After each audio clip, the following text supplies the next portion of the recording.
Welcome back to another story on Supreme Harry. This time, we're bringing you, what if the Gringotts Goblin Nation declared total war on Dumbledore after finding Harry chained in cupboard at age 5, your likes fuel our creativity. Subscribe and stay tuned. Here's the story. Chapter 1, The Audit. The thing about Goblin accounting is that it never sleeps.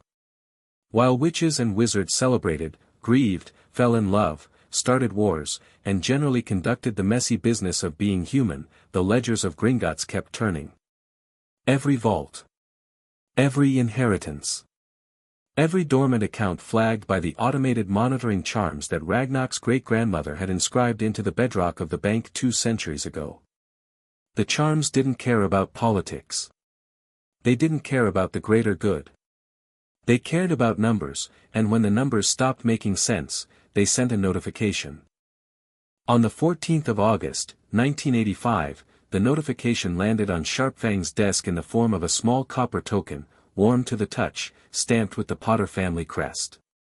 Sharpfang was 23 years old by Goblin reckoning, which made him approximately equivalent to a very sharp-minded graduate student who had never once been wrong about anything and knew it. He had a narrow face, eyes the color of old bronze, and fingers that could count gold faster than most wizards could cast a spell. He was junior account manager for the Ancient and Noble Accounts Division, which meant he handled the old families, the ones with vaults that went so deep into the mountain that the temperature changed when you opened the door. He turned the token over twice, checked the date of the last vault activity, October 31st, 1981, the night both Potter parents died, and then checked the inheritance protocol file that should have been activated the morning of November 1st, 1981. It had never been triggered. He checked again. He was not a wizard who assumed he'd made a mistake when the numbers were wrong. He was a goblin, which meant he assumed the world had made a mistake and he was the one who'd caught it. The Potter heir, one Harold James Potter, born July 31st, 1980, had never presented at Gringotts to claim his inheritance. Had never been registered as a ward of any magical family. Had never triggered the minor entrust protocols that should have automatically activated when both parents died and the child was under 17. The vault had simply sat there for 4 years, compounding interest, with a 5-year-old boy presumably floating somewhere in the wizarding world unaccounted for by the one institution in Britain that actually kept proper records. Sharpfang pulled the Ministry of Magic's registered address file. They shared certain census data with Gringotts, reluctantly, as part of a treaty signed in 1867 that the ministry still considered humiliating. The address listed for Harry Potter, updated by someone's hand in what Sharpfang recognized as a ministry clerk standardized script, was number 4, Privet Drive, Little Whinging, Surrey. A Muggle address. He sat back in his chair and looked at the ceiling for exactly 4 seconds, which for a goblin is a very long time to sit still and think about something that isn't numbers. Then he picked up his coat. Surrey in August was aggressively pleasant. The kind of pleasant that seemed to exist specifically to make anyone with a naturally suspicious disposition feel like something was wrong. The streets were clean, the gardens were maintained with the fanatical precision of people who had decided horticulture was a competitive sport, and every house looked exactly like every other house, which Sharpfang found philosophically offensive. He arrived in the late afternoon, having taken the non-magical transit because Gringotts' protocol for personal audits required a witness of the actual conditions, not just a portkey drop. He had a briefcase. He had a Notice Me Not charm that wasn't the ministry-approved version but something older and considerably more effective, woven into the lining of his coat by his grandmother when he'd taken the job. He walked down Privet Drive without a single person on the street registering that a 3.5-foot goblin in a business coat was walking among them, and he counted house numbers until he reached the 4th one. It was a perfectly ordinary house. He rang the bell. The woman who answered the door had the particular facial structure of someone who had been angry for so long that it had become her resting architecture. She was thin in the way that suggested discipline rather than health, with pale blue eyes that immediately catalogued Sharpfang in the half-second before his Notice Me Not charm registered in her brain and slid him sideways out of her attention. He cancelled the charm before she could finish looking away. She blinked. Looked at him properly. Her face went through several stages. I'm here regarding the minor child registered at this address, Sharp Fong said, in the voice he used for clients who owed the bank money. Harold Potter. I represent Gringotts Wizarding Bank. This is a welfare audit. He held up the copper token, which was enchanted to look like the kind of official credential that made people feel they had no choice but to cooperate. May I come in? The woman, Petunia Dursley, according to the census file, opened the door wider without saying anything, which Sharp Fong noted. People who had nothing to hide usually said something. They usually said what is this about or he's fine, there's no need or can I see some identification. Petunia Dursley opened the door and stepped back, and the silence had the quality of a person calculating rather than a person confused. The interior of the house was immaculate. A large, well-fed boy of roughly Harry's age was sitting in front of a television eating crisps. The kitchen smelled of a roast that had been cooking for hours. The carpet was clean. The walls had family photographs, the large boy at various ages, a heavy-set man with a mustache, Petunia at what appeared to be a garden party. No photographs of Harry Potter. Where is the child? Sharp Fong asked. Petunia started, and then something shifted in her eyes. A decision. He's in his room. I'd like to see him. She led him down the hall. Past the kitchen. Past the stairs. She stopped in front of a door, not a bedroom door, not at the top of the stairs, but a small door built into the space beneath the staircase. The kind of door that in a normal house would open onto a broom cupboard, a space for storing coats and boxes and things you didn't want to look at. She knocked on it. Boy. Someone here to see you. The sound that came from inside the door was not the sound of a child moving around in a bedroom. It was the sound of something small shifting, and then the specific sound, very quiet, almost inaudible, but Sharp Fong had excellent hearing and had grown up in caverns where sound carried differently, of metal moving against metal. He looked at the door. He looked at the small padlock on the outside of it. There was a padlock on the outside of the door. Sharp Fong didn't say anything. He reached into his briefcase, removed a small leather notebook, and wrote something in it. Then he looked at Petunia Dursley. She was looking at a point somewhere above his head. Open it, he said. She took a key from her cardigan pocket. She had been carrying the key in her cardigan pocket, in the house, on a normal Tuesday afternoon in August, and opened the padlock. The door swung in. Inside the cupboard under the stairs at number 4, Privet Drive, there was a cot that was too small even for the child lying on it, a single blanket that had been washed so many times it was more memory than fabric, and a plastic cup on the floor containing an inch of water. There was a pipe running along the base of the wall, and attached to that pipe, by a chain approximately 18 inches long and padlocked at both ends, was an ankle. The ankle belonged to Harry Potter, who was 5 years old, who weighed considerably less than a 5-year-old boy should weigh, and who looked up at Sharp Fong with eyes that were too old for his face and too green for the shadows and said nothing, because he had already learned that saying things didn't help. The bruise on his left cheek was 4 days old. The one on his ribs, visible because his shirt was too small, was newer. Sharp Fong stood in the hallway outside the cupboard door and looked at Harry Potter for a long time.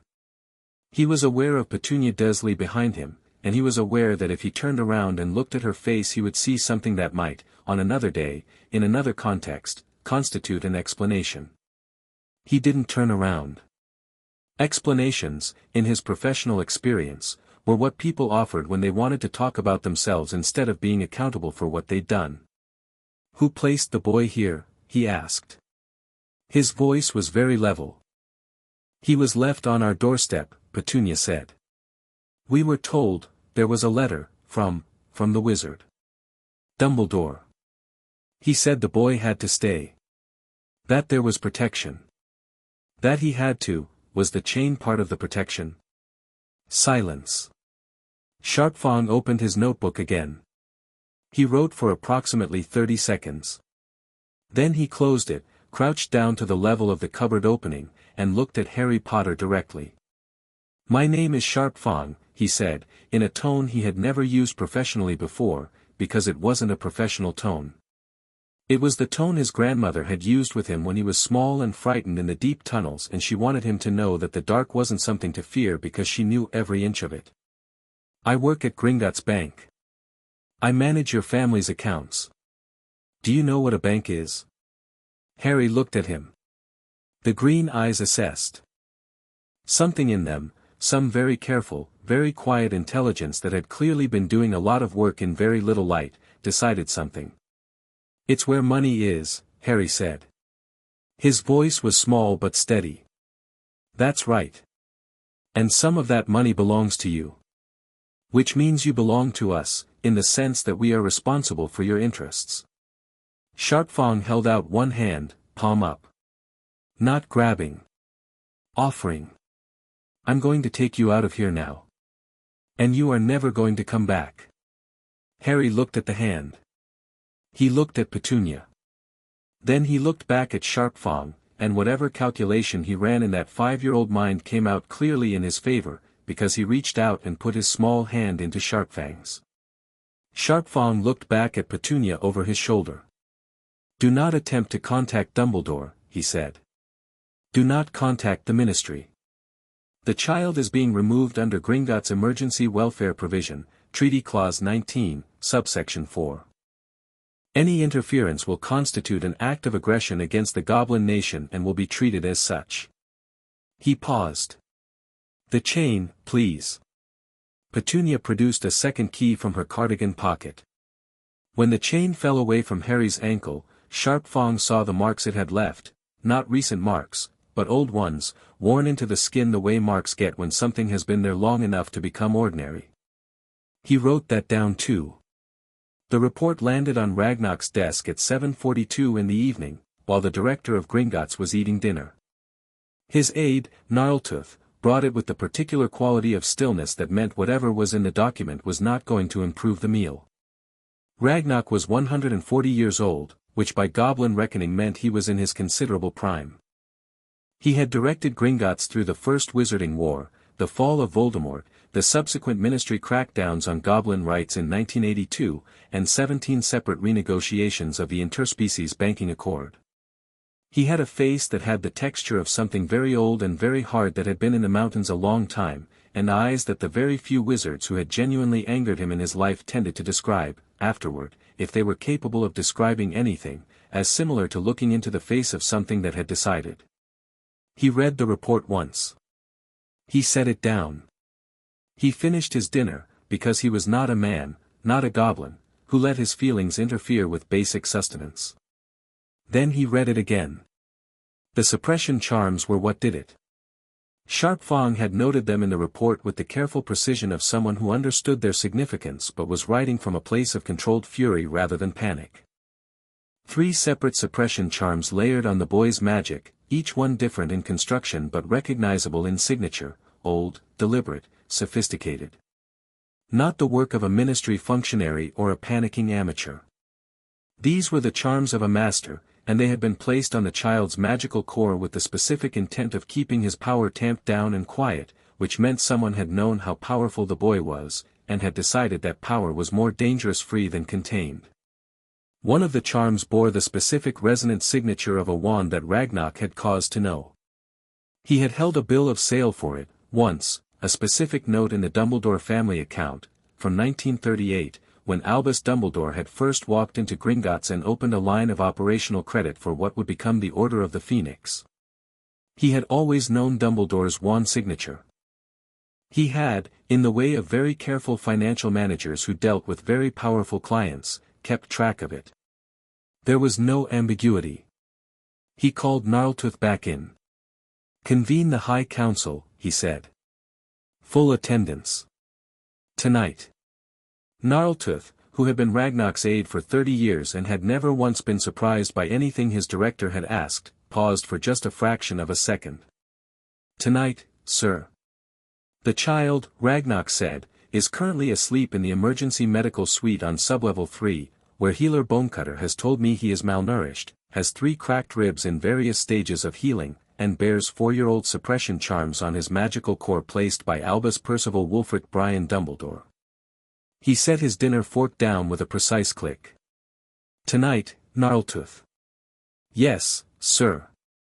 The Goblin High Council met in the Chamber of First Debts, which was the oldest room in Gringotts and possibly the oldest room in Britain still in active use.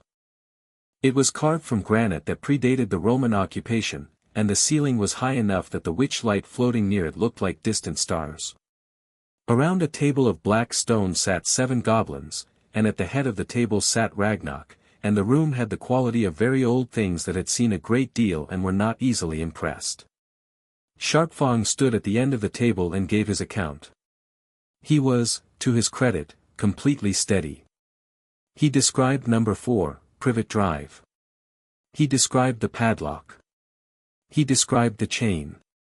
He read, word for word, his notes regarding the suppression charms, and he produced the magical residue sample he'd collected from Harry's wrists with a testing charm, standard audit procedure, normally used for detecting vault break-in signatures, here used to capture the wand trace of whoever had worked magic on the child.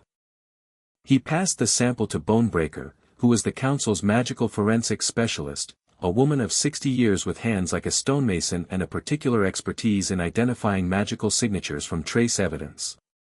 She examined it for approximately 2 minutes in complete silence while the rest of the council waited. Dumbledore, she said. No qualification. No uncertainty. The silence that followed was the particular silence of 7 very old, very intelligent beings each running rapid calculations about consequences, capabilities, and the precise definition of a line that had been crossed. He placed him there, said Ironclaw, the council's eldest member, who had personally negotiated the Treaty of 1752 with the Ministry and had the scar on his left hand to prove it had been contentious. Or he knew the conditions. Given the suppression charms, he knew. He would have had to maintain them. Annual renewal, Bonebreaker confirmed. The layering pattern indicates maintenance visits. At minimum, once a year. He has been to that house. He has seen the child. He renewed the charms. Another silence. He wanted to control what the boy became, said Stoneback, who was the youngest council member and also the most direct. A suppressed magical core in those developmental years, you're not just keeping the magic quiet. You're shaping how it grows back. When the suppression lifts, the core reconstitutes around the trauma. The boy would have been, he paused. Compliant. Grateful. Smaller than he should be, in ways that don't show on the outside. A weapon, said Ragnarok, shaped to fit someone else's hand. No one spoke for a moment. Ironclaw leaned forward. The legal dimension. Wizarding law gives us grounds for, I did not convene this council to discuss wizarding law, Ragnarok said, and something in his tone made even Ironclaw sit back. Wizarding law is not our law. It never has been. The Potter boy is the heir to the Potter vault, which makes him a client of this bank, which makes him under our protection, which means that what was done to him was done to something under our protection. He looked around the table. I want to know what was done.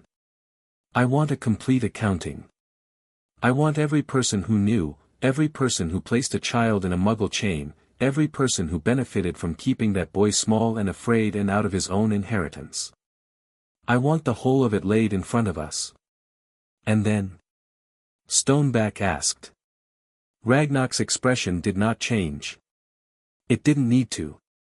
And then we collect the debt, he said. Ironclaw cleared his throat. Director.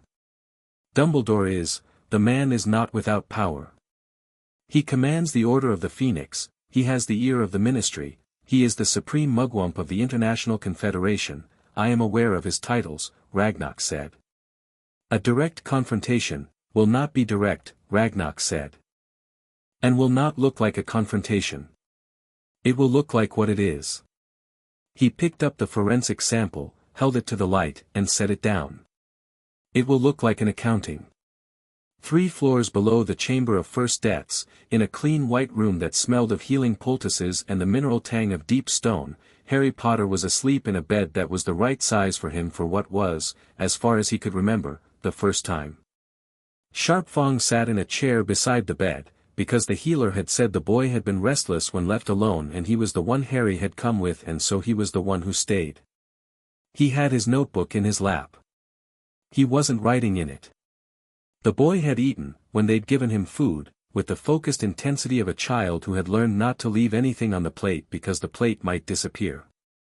He had eaten, and he had allowed healer Bonecutter to examine his ribs, and he had not once cried, which Sharp Fong found more distressing than if he had. Crying was normal. Normal children cried when they were hurt. This particular child had looked at Bonecutter with those green eyes and simply endured, because enduring was what he had been trained to do by 4 years of having no other option.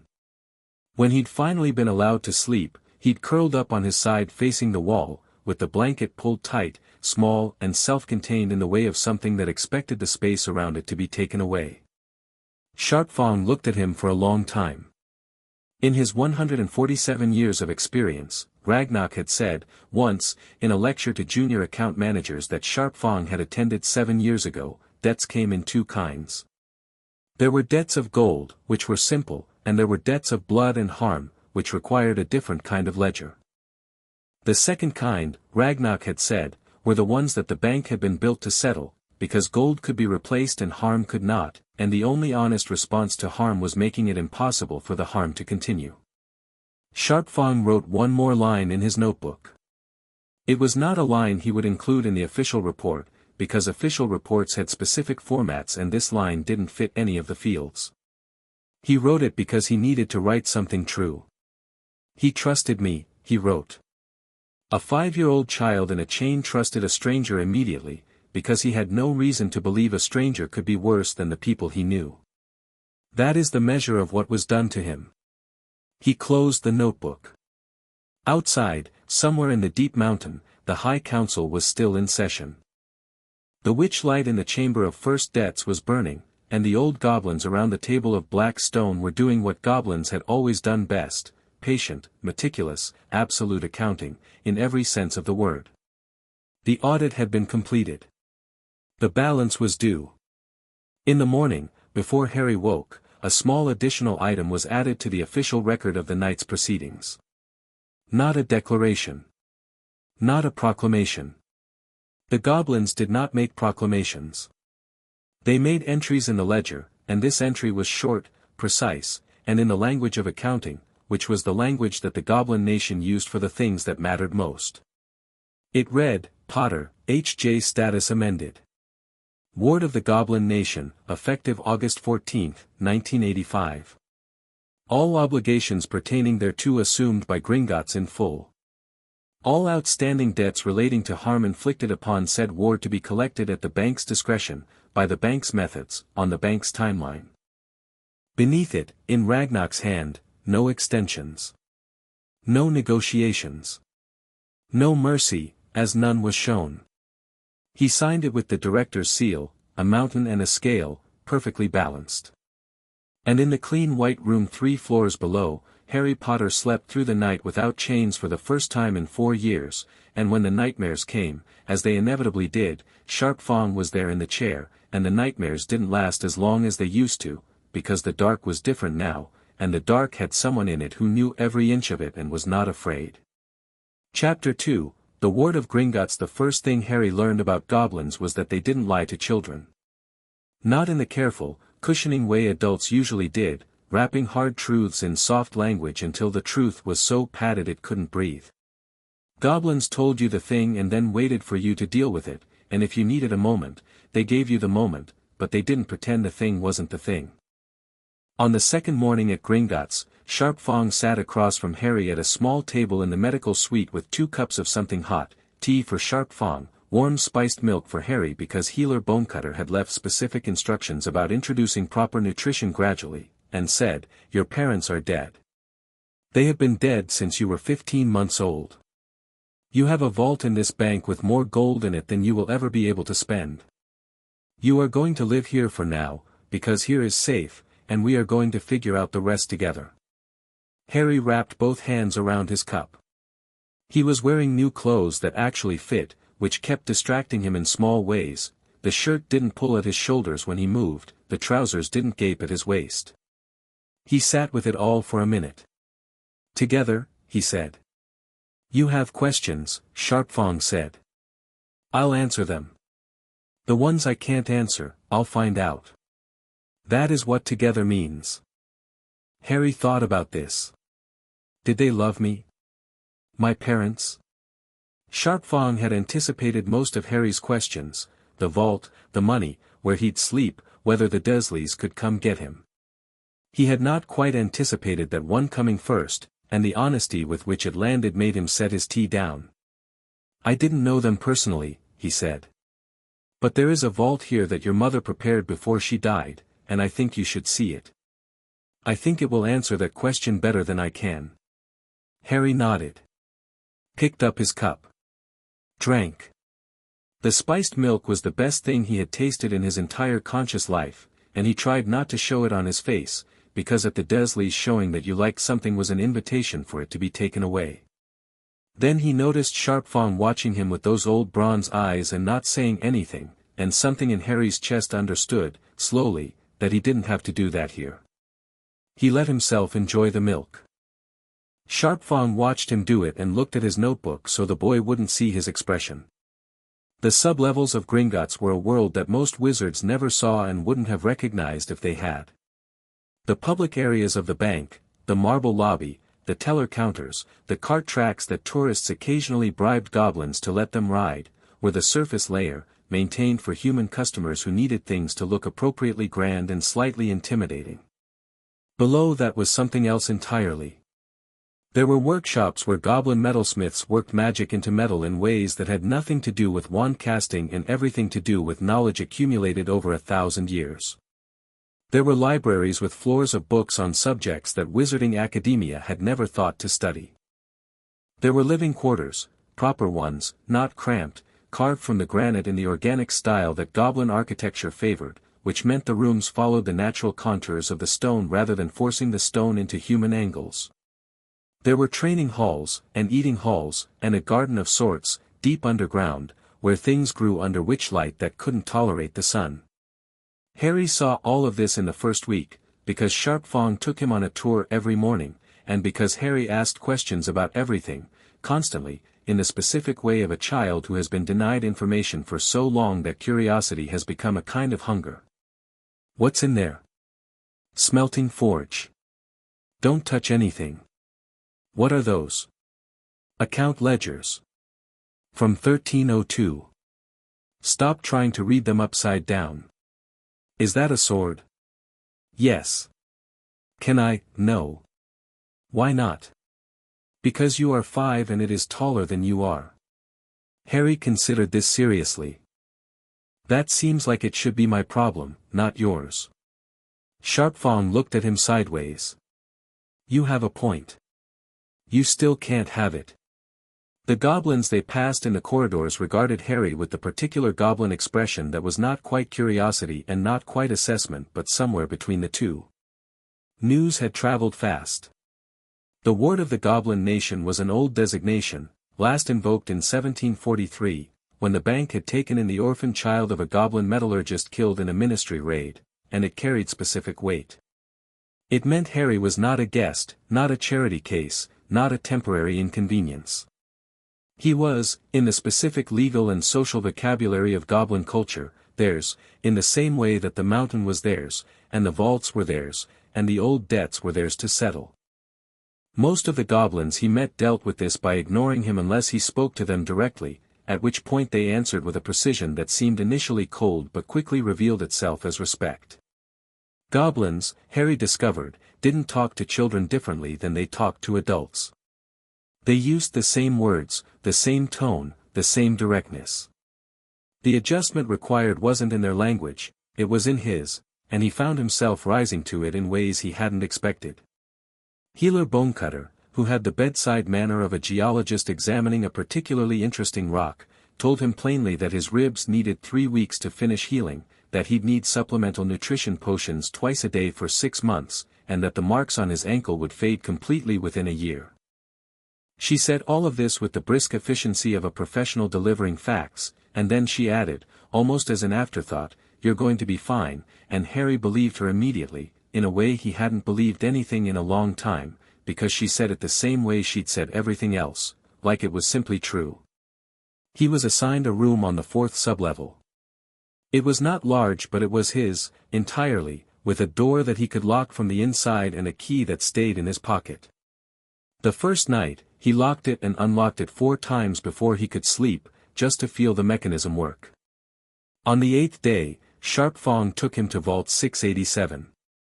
The Potter Vault was not the bank's deepest, that distinction belonged to the Flamel account, which sat at a depth where the ambient temperature was warm enough to be comfortable and the witch light burned without needing renewal, but it was deep enough that the cart ride took 15 minutes, plunging through tunnels that caught the witch light and threw it back in amber fragments. Harry sat in the cart with both hands gripping the rail, wind in his hair, eyes wide. "Faster," he said. "It doesn't go faster." "Can it?" "Not with passengers." "What about without passengers?" Sharp Fong filed this away under things to revisit when the child is not recovering from cracked ribs. The vault door was 15 feet tall and carved with a relief of a stag and a doe standing on either side of a shield. Harry reached up and touched the stag's nose as Sharp Fong worked the locks. The stone was warm. Inside, the vault was vast, stacked with gold and silver and bronze, with shelves of objects that had accumulated over generations of potters, each one warded and catalogued. Books, weapons, portraits in frames so old the paint had cracked into maps, jewelry boxes and correspondence chests and things whose purpose was not immediately identifiable. It smelled of old paper and metal and something floral that had no obvious source. In the center of the vault, on a stone dais, was a mirror. It was not a remarkable mirror to look at, oval, silver-framed, the glass slightly warm-toned with age. But when Harry walked toward it, his footsteps echoing in the vault, something moved in the glass that was not his reflection. He stopped. The woman in the mirror looked at him with his eyes. The exact same green, the exact same shape, set in a face that was older and more tired and more alive than any face Harry had seen, and she pressed one hand against the glass from the inside and said his name. "Not boy. Not you. His name. Harry." He stood absolutely still for a long moment. Then he walked forward until he was close enough to put his own hand against the glass opposite hers. The glass was warm. "Mum," he said. Not a question. He knew it the same way he knew the color of his own eyes from the one small mirror in the Dursleys' downstairs bathroom, from recognition, not memory. "Hello, my love," said Lily Potter, and smiled, and the smile cracked her face open in a way that made her look simultaneously like she might fall apart and like she was the most solid thing in the room. "I left this for you because I knew, I hoped, someone would bring you here eventually. I need you to know I didn't know what they were going to do, where they were going to put you. I need you to know that." "Okay," Harry said, at 5 years old, standing in his parents' vault talking to the ghost of his mother in a mirror, with the absolute matter-of-fact trust of a child who has learned that the truth is always better than the cushioned version. "I left you everything," she said. "Not just the gold. In this vault, all of it is yours, every book, every letter, every spell I ever learned and wrote down. Your father's notes on the animagus transformation. My research." She paused. "I left you a letter as well."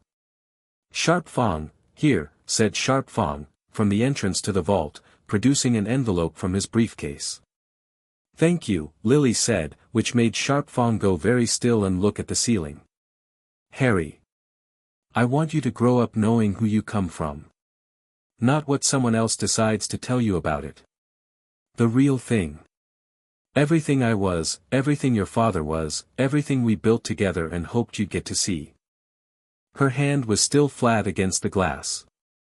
"I don't have long in this form, this kind of magic runs on love and it doesn't last forever, which is probably poetic and also quite inconvenient. But I have long enough to say this." She looked at him steadily. "You are not anyone's instrument. You are not anyone's sacrifice. You are a person and your life is yours. Fight for it." "I will," Harry said, and he meant it with the whole of his 5-year-old body, every inch of him, and the certainty in his voice made the mirror's frame glow briefly gold. "Good," said Lily Potter. And then softer, with the smile again, the one that cracked her face into something luminous and heartbroken at once, "I love you. I loved you from the minute I knew you existed, and I love you now, and I will love you after this mirror goes dark and there's nothing left of me but words on paper. That's not going to change, Harry. Nothing can change that." Harry pressed both hands flat against the glass. "I know," he said. "I love you too." The mirror's light held for a moment longer. Then Lily Potter closed her eyes, still smiling, and the image softened and dissolved, and the glass went back to being just a mirror, reflecting a small boy standing very straight in a vault full of his family's history, with a letter in his hand and a goblin in the doorway who was extremely interested in the floor. Harry stood there for a while. He read the letter. It was long, detailed, full of Lily Potter's distinctive voice, methodical and warm and occasionally very funny, and then he folded it carefully and put it in his breast pocket, against his chest. Then he turned around. "Sharp Fong," he said. What are they going to do to the man who put me in the cupboard?" Sharp Fong met his eyes. The bronze of them was very level, very clear. "Everything he deserves," he said. Harry looked at him for a long moment, testing the truth of it the way he tested everything, carefully, from every angle. Then he nodded once, apparently satisfied, and walked back toward the vault door. "Can we go faster on the way back?" he said. "Absolutely not." "You hesitated." "I did not hesitate." "You definitely hesitated," Harry said, and for the first time in Sharpfang's knowledge of him, he smiled, and it was his mother's smile, the whole face kind, bright and sudden and completely unguarded, and Sharpfang thought, "Lily Potter, you magnificent woman, you even got the smile into the mirror." He got them both back in the cart. He may have taken the ascending tunnel slightly faster than regulation permitted. 3 weeks after Harry arrived at Gringotts, Ragnarok made his first move. He didn't announce it. He didn't hold a press conference or send an owl to the Daily Prophet or file anything with the ministry. He called in his senior financial manager, a goblin named Goldthorn who had the professional demeanor of a surgeon and the morals of a chess grandmaster, and he placed on the desk between them a list of names. "These individuals," Ragnarok said, "have accounts with us." Goldthorn looked at the list. It was not long, 11 names, but the names on it were significant. "Yes, sir. These individuals also, according to the evidence compiled by our forensics team and cross-referenced with ministry census data from 1981 and 1982, were aware of the conditions under which the Potter heir was placed with his Muggle relatives. Some of them voted on it. Some of them signed documentation. Some of them merely knew and did nothing, which in Goblin law constitutes material participation." Goldthorn studied the list again with new attention. "What do we do with them, sir?" "Their accounts," Ragnarok said, "will be audited. Fully, completely, and without prior notice. Any irregularity found, any transaction that doesn't reconcile, any investment that can be questioned, any gold that moved without a clear paper trail, will be flagged for full collection. All credit extended by this bank to these individuals will be reviewed." He paused. And then called in. Goldthorn was quiet for a moment. Calling in their credit simultaneously would cause significant financial difficulty for several influential members of the wizarding community, yes. Ragnarok's expression was serene. "I'm aware. The ministry will take notice." "Let them notice," Ragnarok said. "We have done nothing they can object to legally. We are conducting audits. We are reviewing credit. We are performing the standard functions of a bank." He picked up the list and read the first name on it. Cornelius Fudge. "His account has had a discrepancy in the overseas holdings section for 7 years that we chose, in the interest of good relations, to overlook." He set the list down. "We will overlook it no longer." Goldthorn picked up the list. He was, Sharpfang thought later when he heard about this meeting secondhand, probably the only person in the bank who could have asked the next question and received a genuine answer. "Is this about the money, sir? Or the boy?"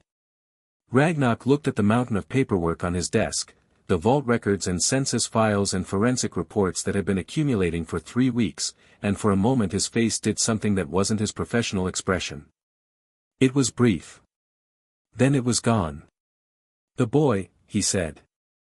"The money is the method." Dumbledore felt it on a Tuesday.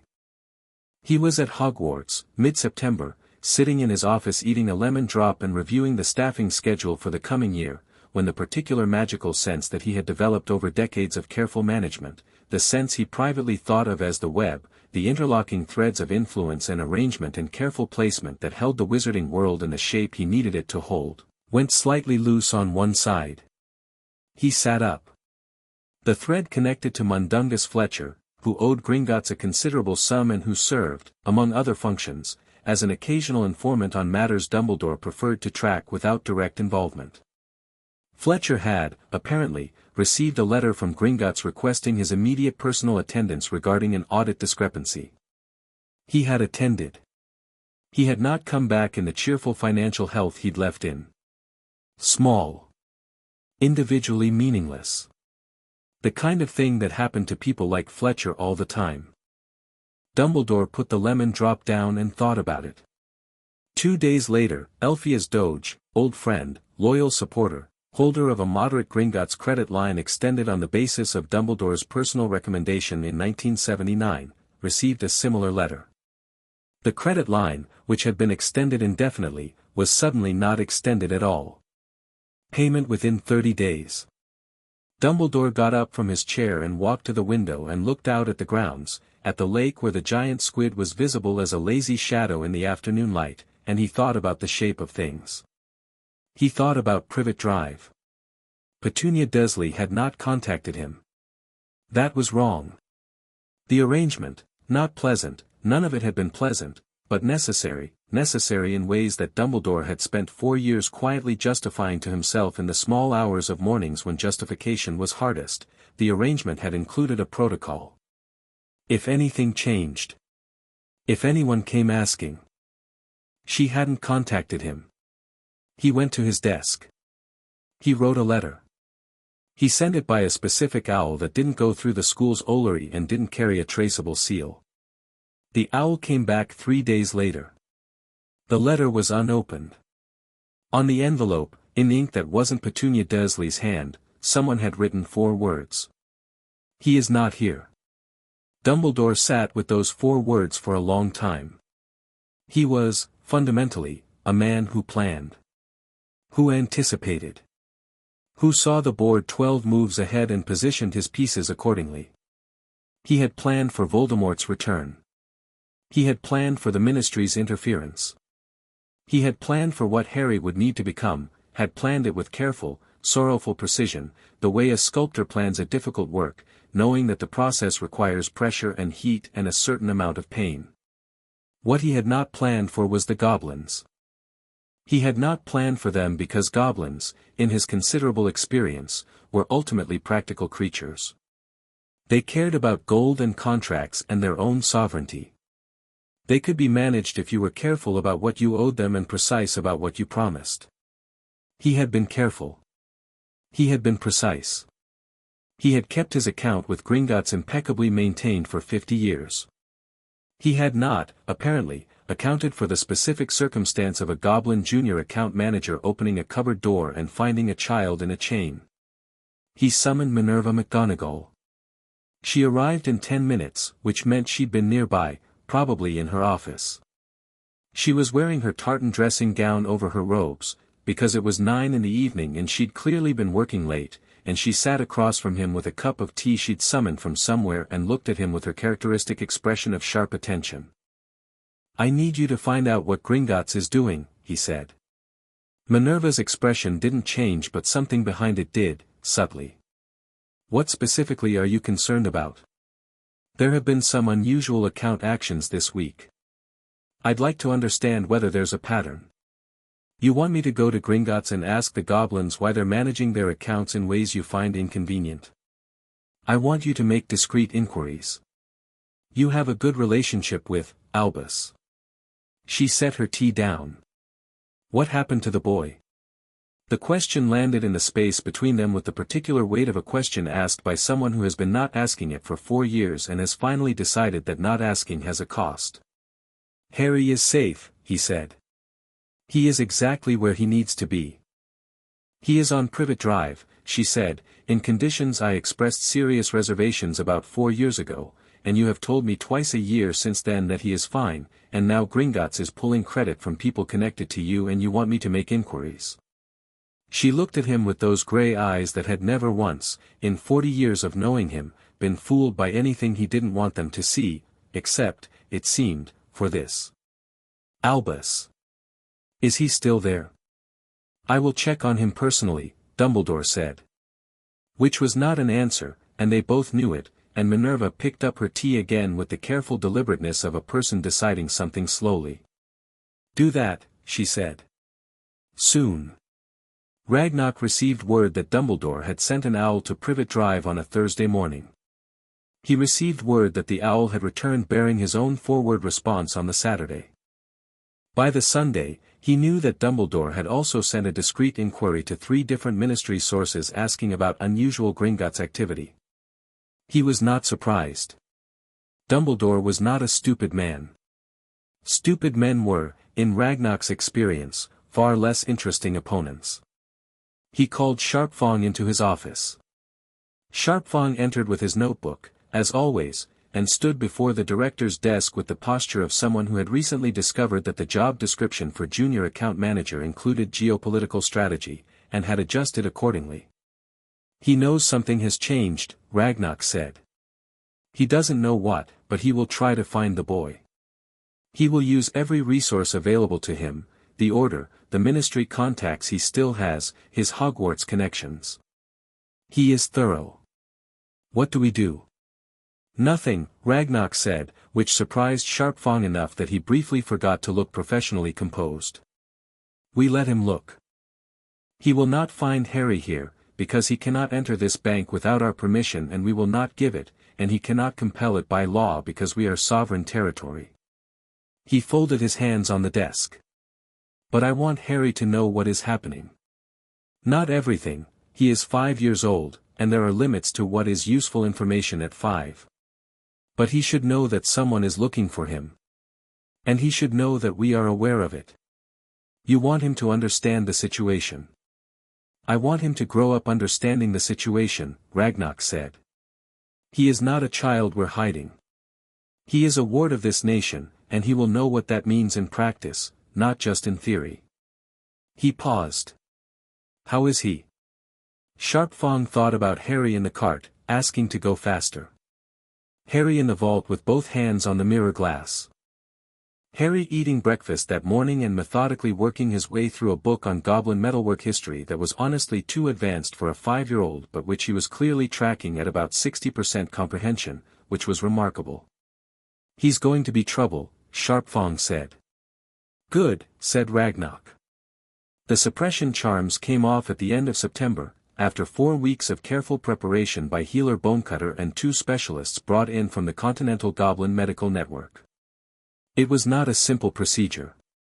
The charms had been in place since Harry was 1 year old, possibly earlier, and removing them without damaging the magical core they'd been compressing required the kind of precise, sustained effort that the specialists compared, privately, to defusing something.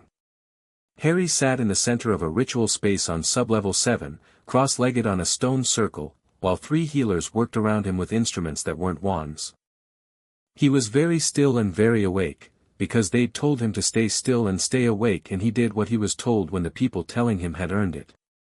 Sharpfang sat outside the ritual space, not allowed in, which was the first time since Privet Drive that he'd been separated from Harry by anything more than a closed door, and he found this significantly more uncomfortable than he'd expected. The moment the charms lifted was visible. There was no dramatic flash, no explosion of power, it was quieter than that, like a window opening in a closed room, and the air in the ritual space changed in a way that wasn't quite visible but was absolutely felt. The 3 healers stepped back simultaneously. Bonecutter looked at her instruments, looked at Harry, and then looked at Sharp Fong with an expression he couldn't entirely read. Harry sat in a circle and looked at his hands. After a minute he said, "Oh. Yes," said Bonecutter. He opened and closed his fingers. The air around him had the quality of a held breath. "It's like taking off something really heavy that you didn't know you were wearing." "Exactly like that," she said. "How do you feel?" Harry thought about it seriously, the way he thought about everything. "Like I could run very fast," he said finally, "and also like I need to lie down immediately." "Both of those are correct," Bonecutter said. "You're going to experience some adjustment in the coming weeks. Your magic will be settling. It may do things without your intention." "What kind of things?" "Difficult to say. She checked her instruments again. "Harry, your magical core is significantly larger than we expected, even accounting for the suppression. You're going to be a very powerful wizard." Harry looked at Sharp Fong, who had come into the ritual space the moment it was permissible. "Is that useful?" Harry asked.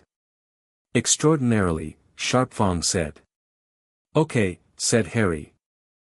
He lay down on the stone circle, put his arm over his eyes, and was asleep in approximately 90 seconds. Bonecutter looked at the readings from her instruments for a long moment, then held them out to Sharp Fong. He read them. He read them again. He gave them back without saying anything, because some things didn't need saying. They just needed to be witnessed and then carried forward. The ward of the Goblin Nation had a magical core that put him in the top percentile of documented wizarding talent across the last century. Suppressed for 4 years by a man who had counted on the boy being less than he was, and now free and settling and growing, in the deep places of the mountain, among people who had no intention of suppressing anything ever again. The debt was still outstanding. But the asset, for the first time, was whole. Chapter 3, The Man Who Placed the Chains. Dumbledore arrived at Privet Drive on a Wednesday evening in October, alone, with his wand in his sleeve and his expression arranged into the particular configuration he used for difficult conversations, open, warm, faintly sad in the way of a man who carries great burdens gracefully. He had used this expression on prime ministers, on grieving parents, on students who had done terrible things and needed to be guided toward better ones. It was a very effective expression. He rang the doorbell. Vernon Dursley answered, and the effect on his face when he saw Dumbledore was less welcome, "Please come in," and more large man encountering unexpected obstruction. Vernon had the look of someone who had been trying not to think about something for several weeks and had been managing adequately until this precise moment. "Professor," he said, which was not actually Dumbledore's correct title but people often defaulted to it, and Dumbledore didn't correct him. "Good evening, Vernon. Might I come in?" The inside of the house was exactly as Dumbledore remembered it, ordered, immaculate, smelling of dinner and furniture polish. Petunia appeared from the kitchen doorway with a dish towel in her hands and the expression of someone who has been rehearsing a conversation and isn't certain the rehearsal was sufficient. "Where is Harry?" Dumbledore asked, because there was no useful purpose served by the longer route. Petunia's hands tightened on the dish towel. "He was taken," she said. A creature. From the bank. It came with credentials and there was a legal provision, it said. Treaty clause, when? August. She swallowed. The 14th.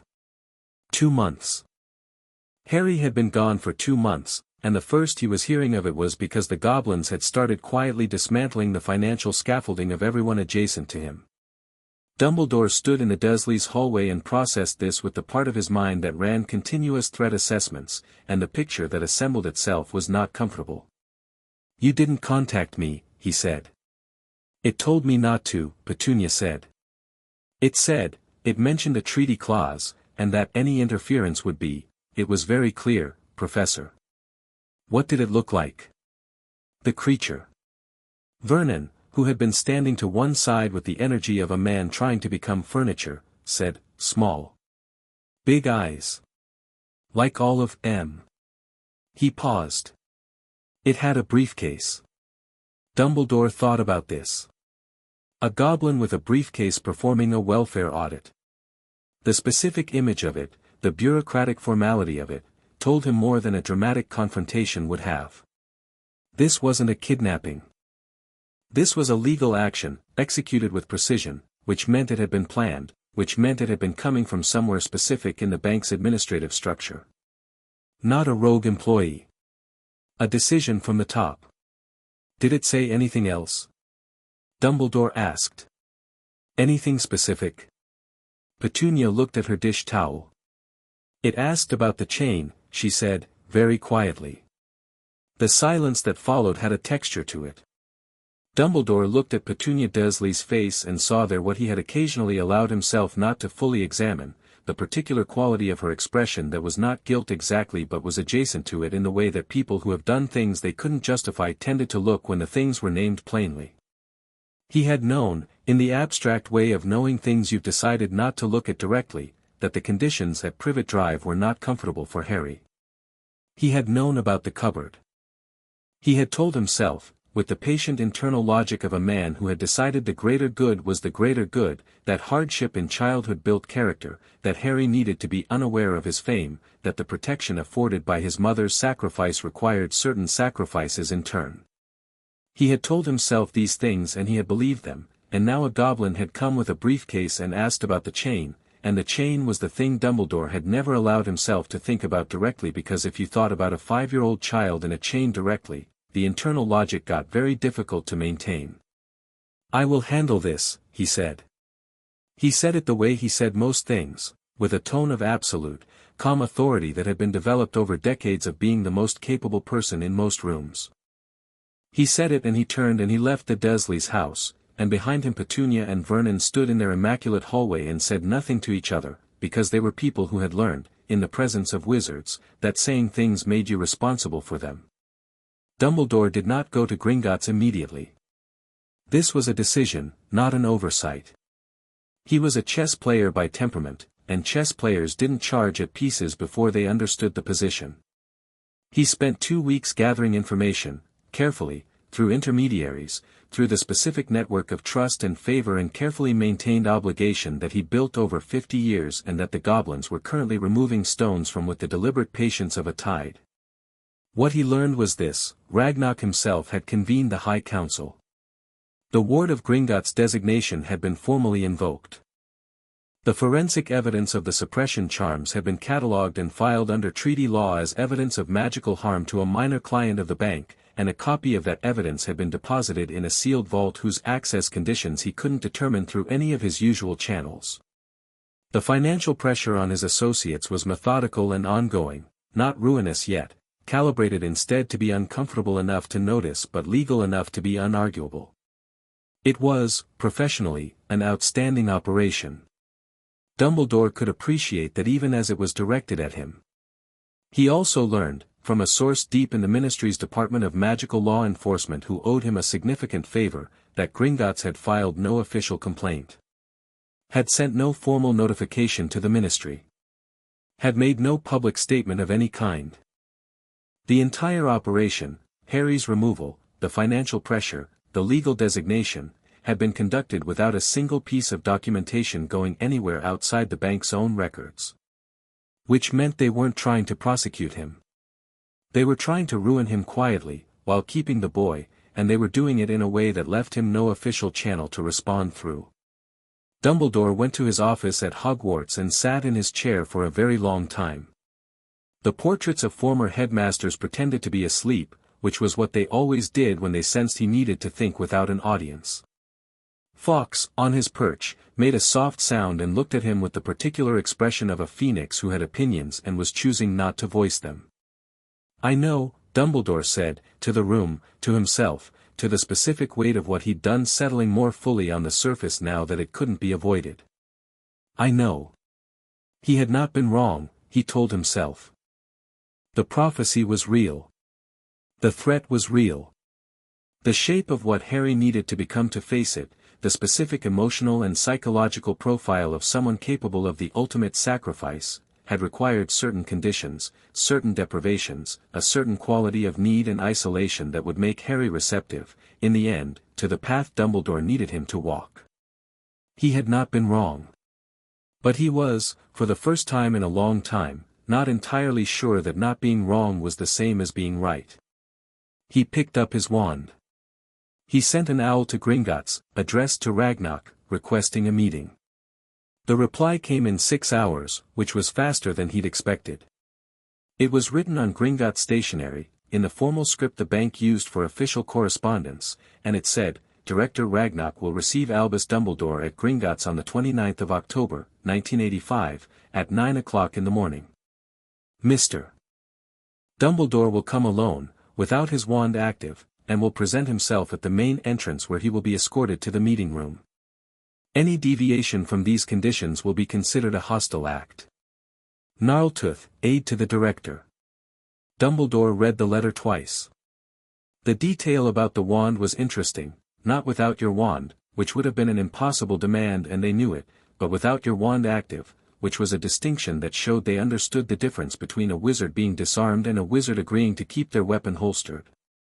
It was the language of a negotiation that acknowledged relative power honestly, which told him that whoever had drafted this letter was very good at exactly what they were doing. He wrote back, I will be there. Gringotts in the early morning had a quality to it that the tourist hours concealed. The marble lobby was empty except for a skeleton staff of tellers, and the witch light burned lower and colder, and the sounds of the building, the distant mechanical percussion of the cart tracks, the deep geological settling of the mountain above, were more audible in the absence of the daytime crowd. It felt old. It felt permanent. It felt like a place that had been here before every other thing in the street and would be here after them. Dumbledore arrived precisely at 9. He was escorted by 2 goblins who said nothing and moved with the compact efficiency of people who had done this many times and had no particular opinion about it. He was taken not to one of the public meeting rooms but deeper into the building, down a corridor he'd never been in, to a room with walls of black granite and a table of the same stone and witch light that burned blue instead of amber. Ragnarok was already there. He was seated at the far end of the table, flanked by 2 goblins Dumbledore didn't recognize, and he looked at Dumbledore the way very old things looked at things that were younger than them, not with contempt, but with the absolute absence of being impressed. Sharpfang was there too, standing to one side, with his notebook, and his expression was the expression of someone who has decided to be professionally neutral about something they are not neutral about at all. Dumbledore sat across from Ragnarok. He put his wand on the table between them, not surrendering it, just setting it down, a gesture of good faith that was also a signal that he understood the room. Then he looked at Ragnarok and said, Thank you for agreeing to meet. You are here, Ragnarok said, because I have decided it is useful for you to be here. Not because I had any obligation to receive you. I understand. Do you? Ragnarok's tone did not inflect upward. It was not a question. Tell me what you understand. Dumbledore breathed. You found Harry. You found him in conditions that I should have monitored more carefully. And you have removed him and designated him a ward of the bank, and you are conducting a campaign of financial pressure against certain of my associates as a consequence. He paused. I would like to discuss Harry's future. You would like, Ragnarok said, to negotiate the boy's return. I would like to ensure that he receives. He is not returning, Ragnarok said. The flatness of it was extraordinary. Not anger. Not triumph. Just a fact, stated by someone who had decided it was a fact and found the category of arguments against it not worth engaging with. The boy is a ward of this nation. He is under our protection and in our care. He will remain so until he is of age to decide otherwise himself. That is not a negotiating position. That is the current state of reality. Dumbledore looked at him steadily. Ragnarok. I understand why this looks the way it looks. I want you to understand that the placement was deliberate, Ragnarok said. We have the forensic record. Your one signature on suppression charms renewed annually for 4 years. Your name on a letter delivered to Petunia Dursley's door in November 1981. Your arrangement, confirmed by 2 ministry witnesses whose accounts we have secured, to place the child with Muggles who had previously expressed, in writing, their unwillingness to have him. He opened a file on the table without looking at it, the way you open things you'd already memorized but wanted the other person to see. You knew the conditions. You chose them. You maintained them. The protection afforded by, "Do not," said Ragnarok, and something shifted in the room. "Talk to me about protection." The silence was total. Dumbledore looked at the file on the table. He looked at Ragnarok. He looked at Sharp Fong, who was looking at his notebook, and then he made a decision that surprised all 3 of them, because Albus Dumbledore did not often make it, and it clearly cost him something real. "You're right," he said. "No qualification. No but. No however, in the larger context." He said it and let it sit there. "The conditions were wrong," he said. "I told myself they were necessary. I told myself the protection was worth the cost. I was not examining the cost honestly, and I should have been." His voice was steady, but something underneath it wasn't, and the room was quiet enough to hear that too. "I'm telling you this because I think you deserve honesty, not because I expect it to change what you've decided." Ragnarok looked at him for a long moment. He had, in 140 years, heard many confessions, many admissions of error, many careful calculations disguised as honesty. He was very good at telling them apart. This one, he thought, was real. Which made it, in some ways, more complicated rather than less. "It doesn't change what we've decided," he said. "But I'll note it." "I would like to see him," Dumbledore said. "Just to know he's, no." The word arrived before the sentence finished, precise and unequivocal. "He has not asked to see you," Ragnarok said. "He is aware of who you are and what was done. When he is old enough to choose whether he wants to meet the man who placed him in a chain, he will have that choice. It will be his choice. Not yours. Not mine." He closed the file. "You placed a child in a situation where every choice was made for him by everyone else. The least we can do is give him his own choices back." Dumbledore sat with that. He picked up his wand from the table. He stood. "The financial pressure on my associates," he said. "Is that going to continue?" "That depends entirely on their continued cooperation with the decisions made in 1981, Ragnarok said. "People who distance themselves from those decisions promptly and completely will find their accounts managed without incident. People who don't will find that Gringotts is a very thorough institution." "And me? My accounts?" Ragnarok looked at him with the expression of someone who has already thought of several things and chosen one. "Your accounts are current," he said. "Your credit is unaffected. For now." The "for now" landed like a period at the end of a very long sentence. "We have the evidence. We have the record. We have, in a sealed vault, a complete accounting of everything done to the Potter heir from the night of November 1st, 1981 to the 14th of August, 1985. That vault does not open unless we choose to open it." He paused. "I suggest you give us no reason to choose it." It was, Dumbledore understood, the most elegant threat he had ever received. No drama. No ultimatum with a deadline. Just the quiet, absolute assurance of an institution that had all the time in the world and all the evidence it needed, and the patience to use both correctly. He nodded once. Then he walked out of the room, back through the corridor, back through the empty morning lobby, and out into Diagon Alley, where the shop owners were just beginning to open their shutters and the day was starting with the complete indifference of days to the things that happen in them. He walked to the end of the alley, stepped into the shadows between 2 buildings, and disapparated. Behind him, in the bank, Sharp Fong looked at Ragnarok and said, "He'll try something else." "Of course he will," Ragnarok said. "He is exactly the kind of man who mistakes persistence for righteousness." He stood, straightening his coat. "Make sure the vault's secondary wards are active. And schedule the next phase of the audit campaign for next week. Dolores Umbridge has an account discrepancy that has been waiting for my attention for 6 years. She's going to scream, Sharpfong said. People with discrepancies often do, Ragnarok said, pleasantly.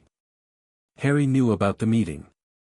Not because anyone had told him about it, he was 5, and some things were still decided for him, though fewer things every week, but because he had asked Sharpfong that morning where he was going, and Sharpfong had said, to a meeting with the man responsible for what happened to you, and Harry had said, can I come, and Sharpfong had said, no, and Harry had accepted this with the particular focused calm of someone filing the information away for later.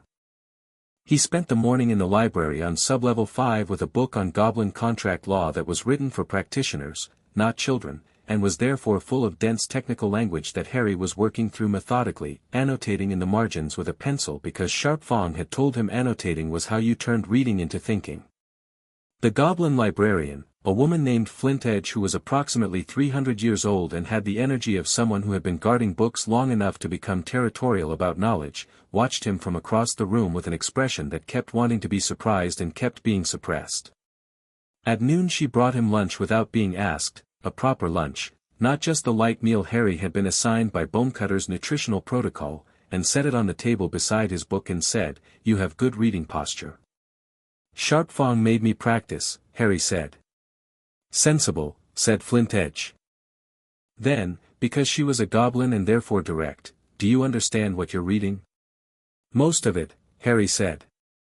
Some of the contract terminology is, what does indemnification of ancestral claim mean? Flintedge pulled up a chair. For the next hour she explained contract law to a 5-year-old boy with a level of academic rigor that would have been appropriate for a third-year law student, and Harry tracked approximately 70% of it and asked precise questions about the 30% he didn't. And by the end of it Flintedge had the expression of someone who had just found a very interesting rock that turned out to be something considerably more significant. Your mother was a talented witch, Flintedge said, when they'd reached a natural stopping point. Did you know her? No. But I know her work. She filed several theoretical papers with our research library in 1979 and 1980. Advanced magic theory. She had a very clear mind. She paused. You have her way of asking questions. Harry looked at that for a moment, then went back to his book with renewed focus. When Sharpfong came back in the early afternoon, Harry was still at the library table, 3 books open around him now, annotating with the focused energy of someone who had decided to understand something completely and was not going to be distracted. Sharpfong sat across from him and said nothing for a moment. How did it go? Harry asked, without looking up. He came. He listened. He acknowledged that what was done to you was wrong. Did he mean it? Sharpfong thought about Dumbledore's voice in that room, the thing underneath it that was real, that hadn't been calculated. I think he meant it as much as he's capable of meaning anything that conflicts with what he believes he has to do. Harry looked up. What does that mean? It means, Sharpfong said, that he is sorry you were hurt but he is not yet sorry for the reason you were hurt, which is that he decided your life was worth less than his plans. Harry sat with this. He was 5, but he was the particular kind of 5 that had been accelerated by 4 years of learning to read situations that adults thought they were hiding from him. He turned his pencil over in his fingers. He's going to try again, Harry said. To get me back. Yes. What happens then? We deal with it, Sharpfong said. The same way we deal with everything. Completely and thoroughly, with documentation. Harry almost smiled. He was getting better at almost smiling, at the specific goblin-adjacent version of humor that was dry and dark and expressed itself in understatement. For weeks ago he hadn't smiled at all. Now he did it occasionally, and each time felt like something being reclaimed. Sharpfong, he said. Why do you care? About me. He said it directly, without embarrassment, because that was how goblins asked things and he was learning to ask things the goblin way. You didn't know me. You just came to do an audit. Sharpfong looked at him across the books. He thought about the cupboard, and the padlock, and the chain, and the marks on the small ankle, and the green eyes looking up at him from the dark with too much understanding in them.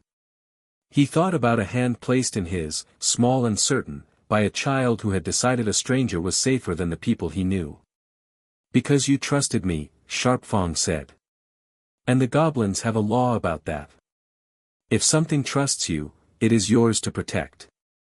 He paused. "Also because you were in a chain and that is," he stopped. The professional voice wobbled very slightly and recovered. "That is not something I was willing to leave alone." Harry nodded slowly. "Filed it." "Okay," he said. He went back to his book. Sharpfang opened his notebook and pretended to write something and did not, in fact, write anything for several minutes. October became November. November grew cold even underground, where the temperature was regulated but not entirely immune to the mountain's seasonal moods. Harry turned 5.5 in January, and then 6 in July, and the world above kept moving in its usual shape while below it, in the old mountain, something different was taking shape. Ragnarok's financial campaign widened. By December of 1985, Dolores Umbridge had received 3 audit letters and a credit recall and had filed 2 official complaints with the ministry, both of which had been received by the relevant department head and then somehow never processed. By March of 1986, Cornelius Fudge had quietly moved a significant portion of his personal assets to a foreign account, which Gringotts tracked with complete patience and noted without acting on, because sometimes watching where money ran told you more than stopping it. By summer of 1986, 12 of the 16 people on Ragnarok's original list had, in various ways, created distance between themselves and the decisions of 1981. The other 4 were holding positions that Ragnarok found interesting. He left them for later, like difficult sums. Dumbledore, watching all of this from Hogwarts, did not attempt to contact the bank again. He was conducting his own research, quietly, into the exact legal parameters of the Ward of Gringotts designation, looking for provisions, exceptions, circumstances under which the designation could be challenged or overturned. He found several theoretical angles but none that were clean, and more importantly none that didn't carry the risk of forcing the sealed vault open, which was not a risk he was prepared to take. He was also, and this was the thing he thought about most in the small hours, concerned about what Harry was becoming. Not in the way he'd feared initially, not that the goblins would make Harry hostile, or militant, or alien to the wizarding world he'd need to eventually inhabit. He was concerned, more specifically, about the possibility that Harry would become exactly the kind of person who didn't need managing. That was, in the deep honest part of Dumbledore that he mostly kept very quiet, the actual problem. It was Minerva McGonagall who finally found out. Not from Dumbledore. Not from the goblins. From Arabella Figg, the squib who'd been positioned on Privet Drive to keep an occasional eye on Harry, who had submitted her last report in August 1985 and then nothing, and whom Minerva had tracked down in November 1986 out of a sense of professional thoroughness that was, in truth, more personal than professional. She went to Mrs. Figg's house on a Saturday, with a specific question, and Mrs. Figg opened the door and took one look at her face and said, "Come in. The cats are in the back." Over tea that was better than Minerva had expected, Arabella Figg told her about the morning of August the 14th, 1985, when she'd seen a small, formally dressed figure walk down Privet Drive and ring the bell at number 4, and when she'd gone past later, on what she described as a routine walk, the front curtain had been slightly different, the way curtains were when something in a house had changed. "I didn't report it immediately," Mrs. Figg said. "I didn't know what to say. And then the weeks went by, and I knew I should say something, but, Albus had been so certain about the placement, and who was I to?" She stopped herself. "The truth is I'd had doubts for years and not said anything about them either, and that's not something I'm proud of." "What doubts?" Minerva asked, very quietly. Mrs. Figg looked at her hands. "He was very small," she said. "Always very small, and very thin. And he never, children make noise, you know. They shout and laugh and squabble. I would see him occasionally in the garden and he was so quiet. Too quiet, for a child. She paused. I heard things sometimes, through the wall. My cat used to scratch at it. I told myself it was the telly. Minerva sat very still. Was it? She said. Mrs. Fig didn't answer, and the not answering was its own kind of answer, and Minerva McGonagall set down her teacup with a precision that was the only outward sign of the thing happening in her chest, which was 4 years of trusting Dumbledore's judgment colliding head-on with the specific image of a child being too quiet, in a garden, too thin, while his guardian heard things through the wall and told herself it was the telly. She went back to Hogwarts. She walked to Dumbledore's office. She knocked. She entered.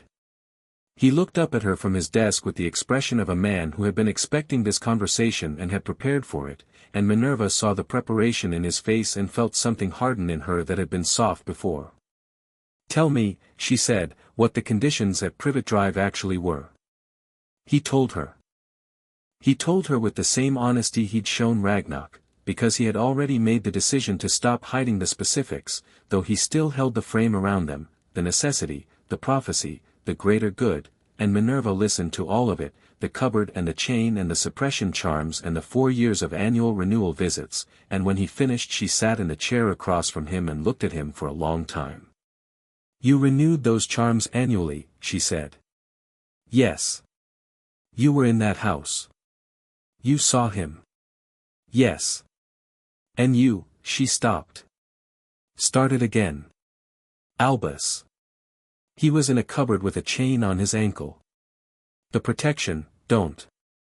The word came out exactly as Ragnarok's had, flat and final and not interested in what came after it. Don't tell me about the protection. I opposed Privet Drive 4 years ago. I told you those people were the worst sort of muggles. I told you.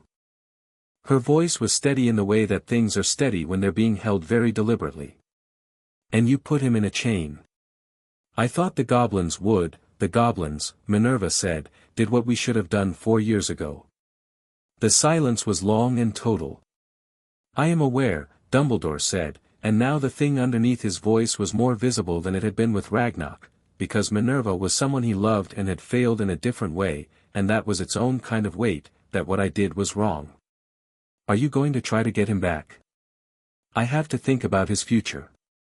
About what he needs to, Albus. She stood. Her voice had gone very quiet, which with Minerva McGonagall was always more serious than when it was loud. If you try to take that child from the people who are actually caring for him, you will not have my support. For anything. Are we clear? He looked at her, at the face he'd known for 40 years, at the absolute directness of her that had always been both what made her exceptional and what made her, occasionally, inconvenient. We're clear, he said. She left.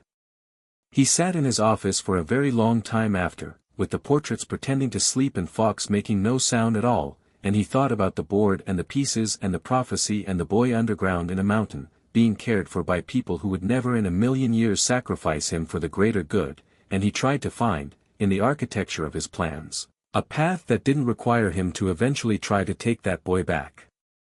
He couldn't find one. But he noted, for the first time with genuine discomfort, that what he couldn't find might not be because the path didn't exist. It might be because the plans were wrong. He put that thought down. Picked up his work. Did not come back to it. Not yet. Chapter 4, The Education of Harry Potter. The sword was called Grimrock, and it was too big for Harry. This did not appear to be a problem Harry considered relevant. He stood in the training hall on sublevel 9, carved from black granite, lit with amber torches, smelling of metal and exertion, and held the short training blade that Battlemaster Stonefist had given him, and watched the older goblin move through the opening form of the Gringotts defensive sequence with the focused patience of a 5-year-old who intended to do exactly that, and then do it better. Stonefist was the oldest active combat instructor in Gringotts, a fact visible in the architecture of his face and the collection of scars on his forearms, and he had trained goblin warriors for 60 years. He had never trained a wizard child. He'd told Ragnarok this directly when the assignment came through. Ragnarok had said, "Good. Fresh perspective. Stone Fist had looked at Harry on the first day with the expression of a craftsman handed unusual material, uncertain about its properties, professionally obligated to figure them out. "Why do you want to learn this?" he'd asked. Goblins ask this question first, before everything. Purpose mattered more than aptitude. Harry had thought about it for a moment. "Because the people who hurt me were bigger than me," he said. "I don't want that to be the reason again." Stone Fist had said nothing. He'd handed Harry the training blade. They'd started immediately. That was 6 months ago. Now Harry was 6.5, and he could run the first 3 forms without being corrected, and he'd started asking questions about the 4th form that were, in Stonefist's private assessment, approximately 2 years ahead of where he should be asking them. "You're dropping your left shoulder in the transition," Stonefist said. He moved Harry's arm with 2 fingers, repositioning. Again. Harry ran it again. The shoulder stayed. Better. Again. This was the rhythm of the training hall: do the thing, get the correction, do it again, get fewer corrections, do it again until the corrections stopped. Harry had understood this rhythm faster than any student Stonefist had taught, and Stonefist thought he understood why. The boy had spent 4 years learning to read the difference between what people said and what they actually meant, and to adjust accordingly. He had been trained, by circumstance, to pay close attention to feedback and respond to it immediately, because at the Dursleys responding slowly had consequences.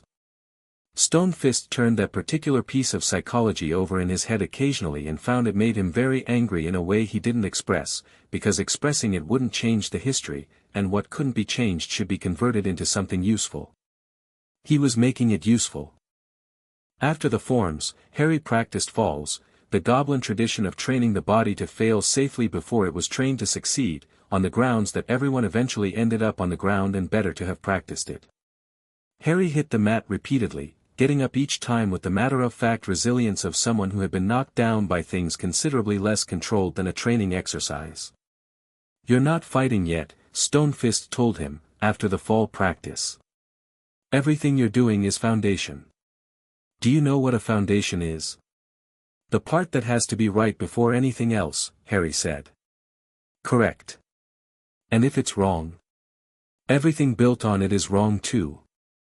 Even if the top looks fine." Harry paused. "Especially then," he said. "Because then you can't see where the problem is." Stonefist looked at him with the expression he'd developed specifically for this child, the one that wasn't surprised and wasn't not surprised, that was simply witnessing. "Exactly," he said. "Go wash up." Harry went, and Stonefist stood in the training hall alone for a moment and thought about what he was building, and whether it was going to hold. The magic started in small ways. The first incident was a book. Harry was 7, reading in the library 2 shelves away from where the book he wanted was, and he reached for it in a way that had more intention than physical possibility, and the book slid off the shelf and landed in his hand. He looked at it. He looked at his hand. He put the book back on the shelf and did it again. He went to find Sharp Fong. "The magic is settling," Sharp Fong said, examining Harry's hands with the careful attention he gave to things he wanted to understand properly. "It doesn't feel like settling," Harry said. "It feels like waking up." Sharp Fong thought about this. "Both things can be true," he said. "Come on. Bonecutter needs to know." Bonecutter ran her instruments over him and made a sound that wasn't quite satisfaction and wasn't quite alarm but was somewhere between the two, and she wrote things in her file with the focused speed of someone getting interesting data. "Your core is integrating," she said. "The suppression was like a dam. The dam is gone. The water is finding its level. Some of it," she hesitated, which was unusual for Bonecutter. "Some of it is going to be quite fast." "Define fast," Sharp Fong said. "Define quite," Harry said simultaneously. They looked at each other. "He's picking up habits," Bonecutter said to Sharp Fong, with the dry observation of someone noting a clinical development. "He has always asked precise questions," Sharp Fong said. "You taught him that. He was going to learn it somewhere." Harry watched this exchange with the focused interest of someone learning a language from immersion. Goblins argued differently from humans, less heat, more precision, each point addressed directly without the cushioning of social diplomacy. He'd been learning this for 2 years and it was starting to come naturally. The magic will keep developing, Bonecutter said, redirecting. I want to check your levels weekly. And, she looked at Ragnarok's standing order about Harry's education and added, it would be worth beginning structured magical theory. Not wand work yet, your fine motor control for precision casting isn't fully developed, but theory. Foundations. Harry looked at Sharpfang with an expression that was clearly I told you foundations mattered without saying it out loud. Sharpfang pretended not to see it. The magic theory sessions began the following week, taught by a goblin scholar named Deep Vein who had written extensively on the intersection of goblin metalwork magic and human wand-casting theory and who approached Harry's education with the enthusiasm of someone who had been given an unusual experiment to run. He was methodical and fast and expected Harry to keep up, which Harry did, mostly, with a lot of annotating. What became clear very quickly was that Harry's magic didn't behave entirely like standard wizarding magic. It was bigger, for one thing. The raw output on the basic exercises Deep Vein used for assessment was significantly above the expected range, which neither of them mentioned directly but both of them registered. More interesting was its quality. Goblin magic worked by intent and understanding, you had to know what you were asking the material to do and why before it would do it. Human wand magic was more command-driven, more reflexive. Harry's magic seemed to work better the goblin way. Your mother was an exceptional theoretical witch, Deep Vein said one afternoon, when Harry had performed an intent-based exercise correctly on the third attempt at an age when most goblin students took weeks. I know, Harry said. I've read her papers. Deep Vein looked at him over his spectacles. All of them? The ones in the library. Flint Edge got me the others from the archive. Deep Vein made a note.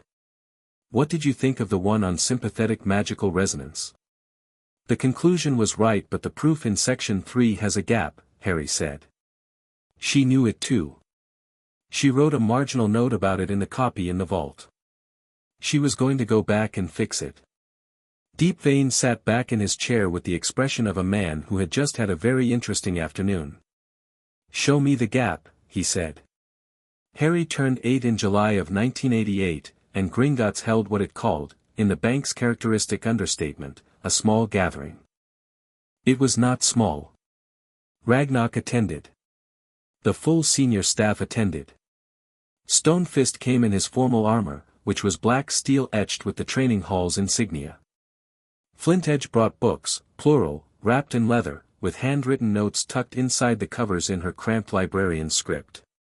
Deep Vein presented Harry with a custom set of notation tools, quills that responded to the writer's intent and wrote faster the clearer the thought, which was possibly the most useful gift Harry had ever received. Bonecutter gave him a medical text that was, she said, not because she expected him to become a healer but because knowing how bodies work was strategically valuable.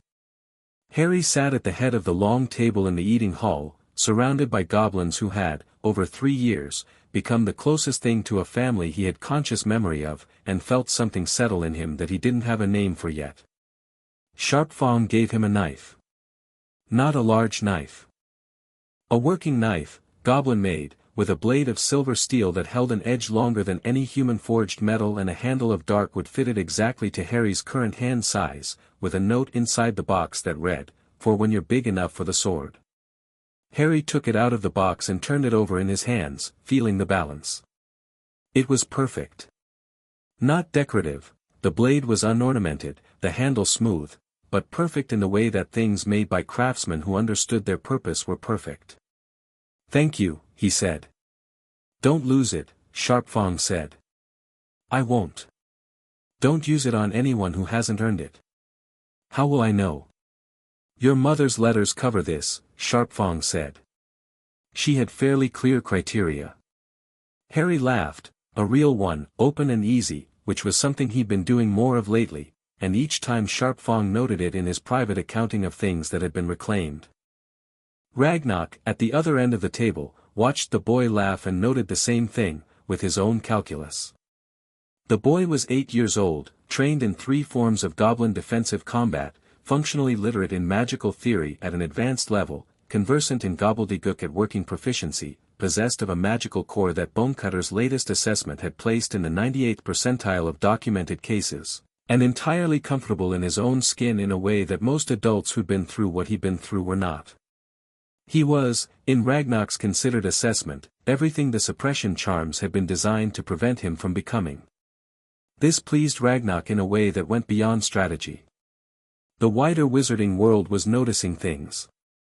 Not Harry specifically. Harry was a rumor, a whisper, the boy who should have been somewhere and wasn't. The official ministry position, to the extent they'd taken one, was that Harry Potter was in a safe undisclosed location under Dumbledore's supervision. This position was held by fewer and fewer people as the years went by and the financial pressure from Gringotts continued its patient work. What the wider world was noticing was Gringotts itself.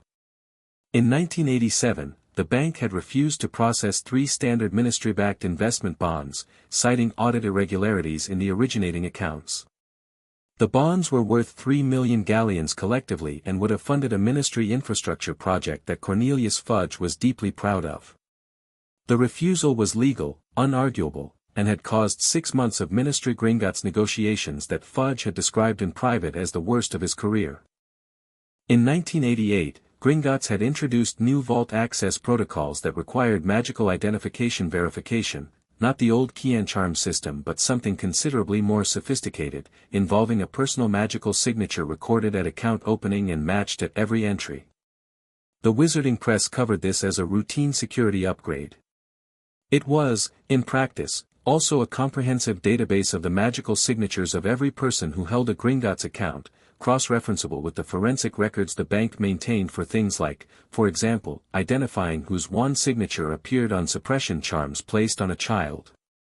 In 1989, Gringotts had quietly extended banking services to 17 goblin communities across Eastern Europe and 3 in North Africa that had previously operated without formal financial infrastructure. The bank's reach expanded. Its information network expanded with it. None of these things were publicly connected to a 5-year-old boy found in a chain under a staircase in Surrey. They were connected. Every thread of it ran back to that audit entry, to Ragnarok's note in the director's hand at the bottom of the Potter Ward Declaration: no extensions. No negotiations. No mercy, as none was shown. The financial campaign was one expression of that. The intelligence expansion was another. The new verification system was a third. The goblins were, with characteristic patience and thoroughness, building a world in which what had happened to Harry Potter could never happen to anyone under their protection again, and simultaneously building a world in which the people who had allowed it to happen had fewer places to hide. Dumbledore watched all of this and understood all of it, and kept watching. In 1989, Harry was 9 years old and had started asking questions about Voldemort. Not in the tentative way people usually approached that name, even among goblins, who had no particular superstition about it. There was a careful quality to how the War of 1981 was discussed, a handling of sharp objects carefulness. Harry asked about it directly, with his notebook out, the way he asked about everything he wanted to understand completely. Sharpfong answered him, because Sharpfong always answered him, but this time he went to Ragnarok first and had a brief conversation about appropriate scope. "Tell him the truth," Ragnarok said. "All of it. He's 9. He was 5 when we found him in a chain," Ragnarok said. "He is not a child who needs to be protected from facts. He is a child who needs to be armed with them." So Sharpfong told him. He told him about the First War, about the dark magic and the casualties and the way entire families had been destroyed or displaced. He told him about James and Lily Potter and what they'd been fighting for.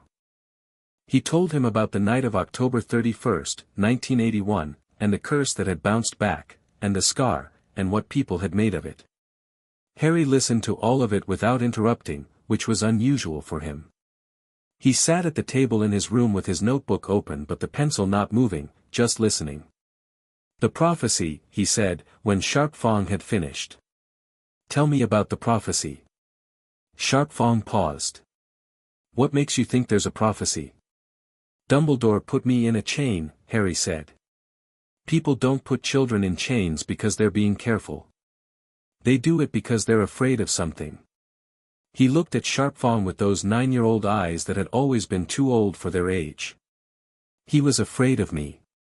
Not what I might do to him, afraid of what I might become without his control. That kind of fear comes from thinking you know what something is before it knows itself. He paused. There's a prophecy. Sharpfang looked at him for a long moment. We don't have the specific text, he said. What we know comes from second-hand sources. But yes. There is a prophecy. It connects you to Voldemort, and it speaks of one having to destroy the other. Harry wrote something in his notebook. Does it say I have to die to do it? The question landed with the specific weight of a 9-year-old having put something together that most adults tried not to think about. That interpretation exists, Sharpfang said carefully. Is it Dumbledore's interpretation? Sharpfang said nothing, which was its own answer. Harry closed his notebook. He sat back in his chair. He looked at the ceiling of his room, the granite ceiling he'd looked at for 4 years, familiar and solid in his. He wanted me broken, Harry said. Not dead. Just, small enough. Damaged enough. Grateful enough that when he pointed me at Voldemort and said this is what you have to do, I'd do it without asking why. He said it without particular anger.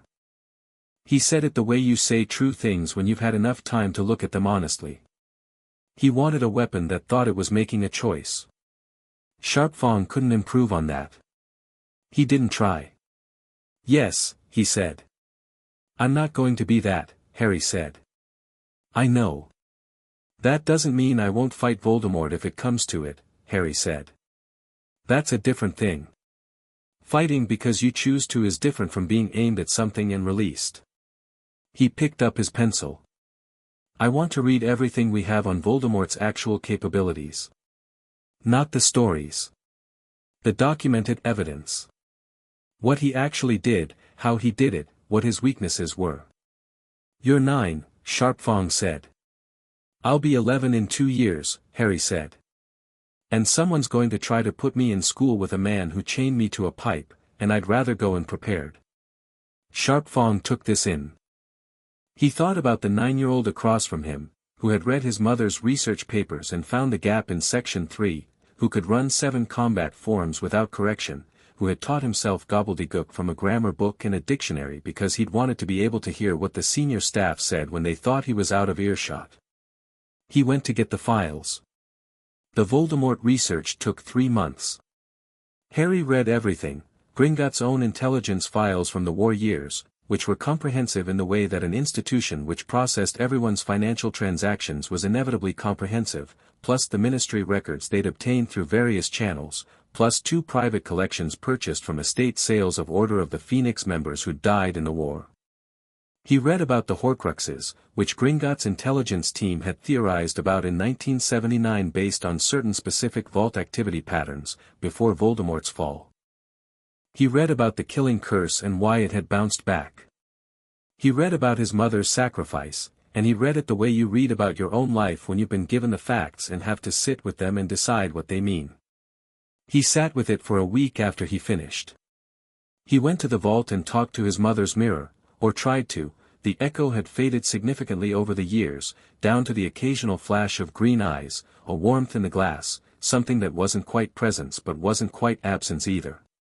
He sat in front of it for an hour and told the warm glass what he'd read, and what he thought about it, and what he intended to do.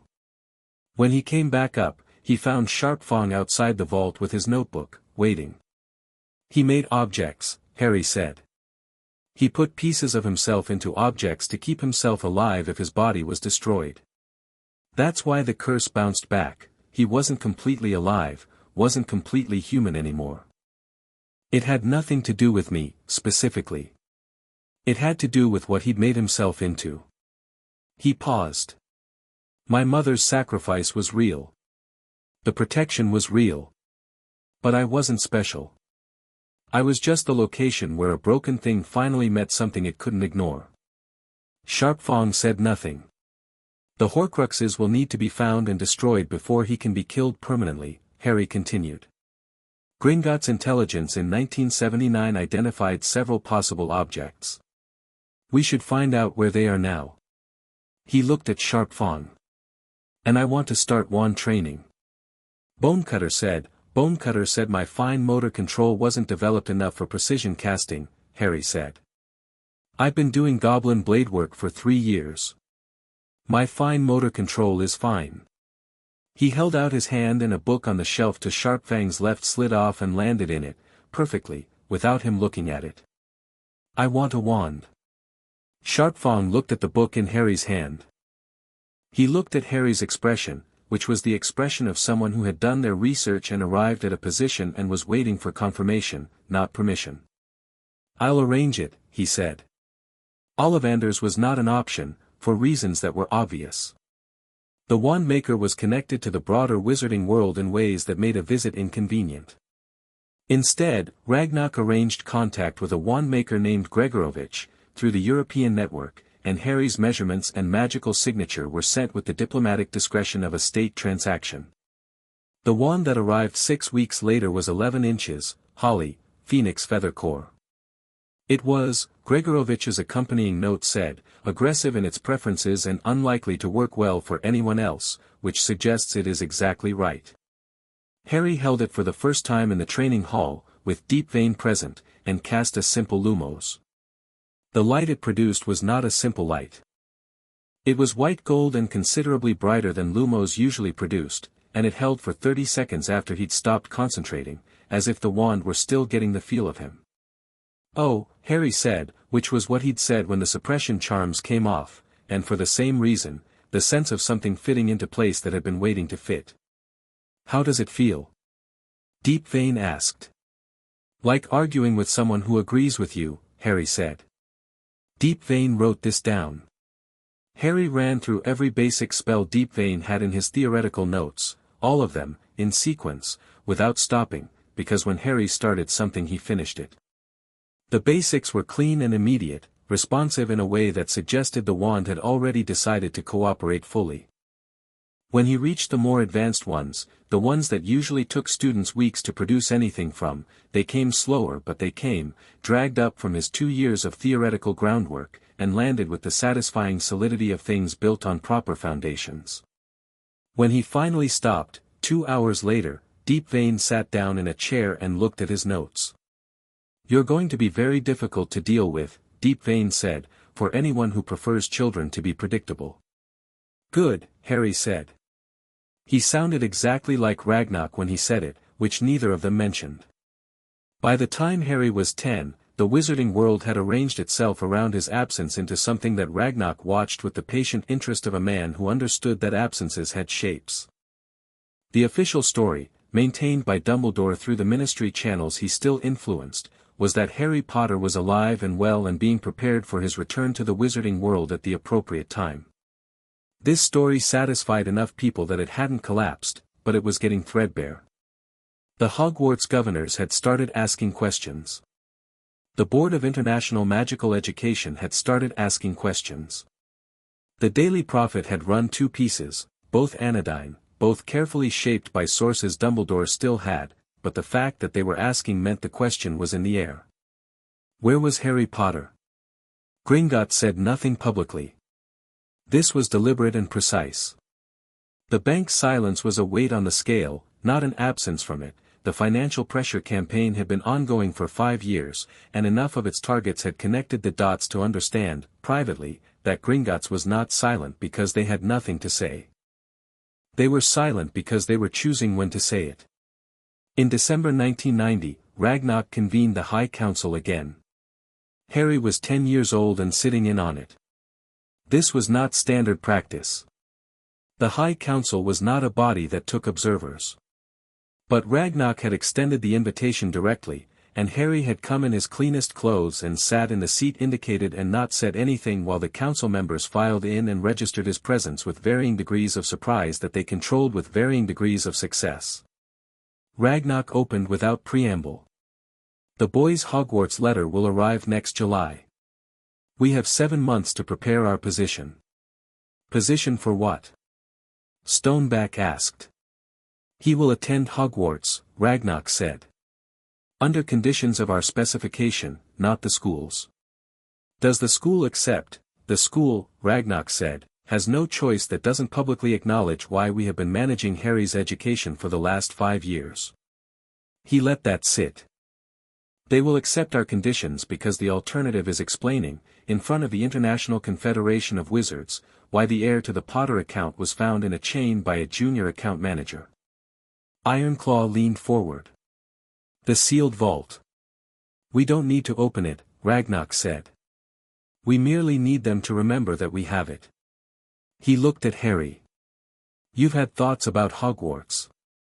Harry, who had been waiting for this, opened his notebook to a page he'd prepared. I want to attend, he said, directly, without preamble, which was how he had learned to speak in this room. Not because Dumbledore wants me to and not because the prophecy is pulling me there.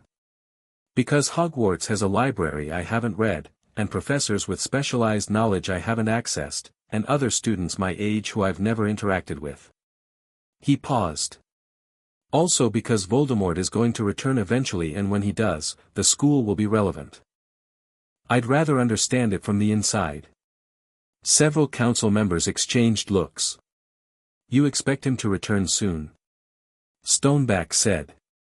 The Horcruxes are still intact. Until they're destroyed, he's not gone, he's just weakened. That means he's somewhere, rebuilding. Harry looked at his notes. Our intelligence from 1979 identified 6 possible Horcruxes. One was destroyed the night he was defeated, the piece of soul in him when the curse bounced back was dislodged. That leaves 5. He said this with the matter-of-fact precision of someone discussing logistics, and the council listened with the specific quality of attention that very old, very experienced people gave to things that surprised them by being correct. I want Gringotts to begin identifying their locations before I go to Hogwarts. Not destroying them yet, we need to understand the complete picture first. But locating them. Ragnarok looked at him for a moment. The vault, he said. We have reason to believe one is in a Gringotts vault. Harry wrote this down. Which one? The Lestrange vault. Bellatrix Lestrange was Voldemort's most loyal servant. It's consistent. Ragnarok folded his hands. We have been unable to verify without opening the vault, which we currently have no grounds to do. Harry thought. What would give you grounds? Proof of illegal storage of dark artifacts, Bonebreaker said. Which would require evidence, Harry said. What kind? He looked at Bonebreaker directly, not deferring because she was senior, not performing respect he hadn't calibrated, simply engaging at full speed. The security enchantments on that vault, what can be read from outside them? Magical resonance signature. Heat differential from the proximity of a soul fragment. Bonebreaker looked at Ragnarok, then back at Harry, with an expression that was clearly revision of a previous assessment happening in real time. Soul magic has a specific thermal resonance, she said. It's detectable with the right instruments, but only within vault proximity, Harry said. So run a maintenance check. You do maintenance checks on all the vaults periodically. The instruments used for the security assessment could be calibrated to detect the resonance concurrently, within the parameters of existing authorization. The silence that followed was the silence of 7 extremely experienced goblins, each running through the same legal framework simultaneously and arriving at the same conclusion. That, Stoneback said, would technically be within protocol. Yes, Harry said. Ragnarok's expression was the closest thing to pride that it was capable of containing without becoming something else. Schedule a security maintenance assessment for the Lestrange vault, he said to Gnarltooth, who was taking notes at the side of the room. Use the resonance-calibrated instruments. He looked at Harry. You've been reading the internal security protocols. Flint Edge gave me access to the archive last year, Harry said. She said knowing how the institution works is strategically valuable. She was right, Ragnarok said. She usually is.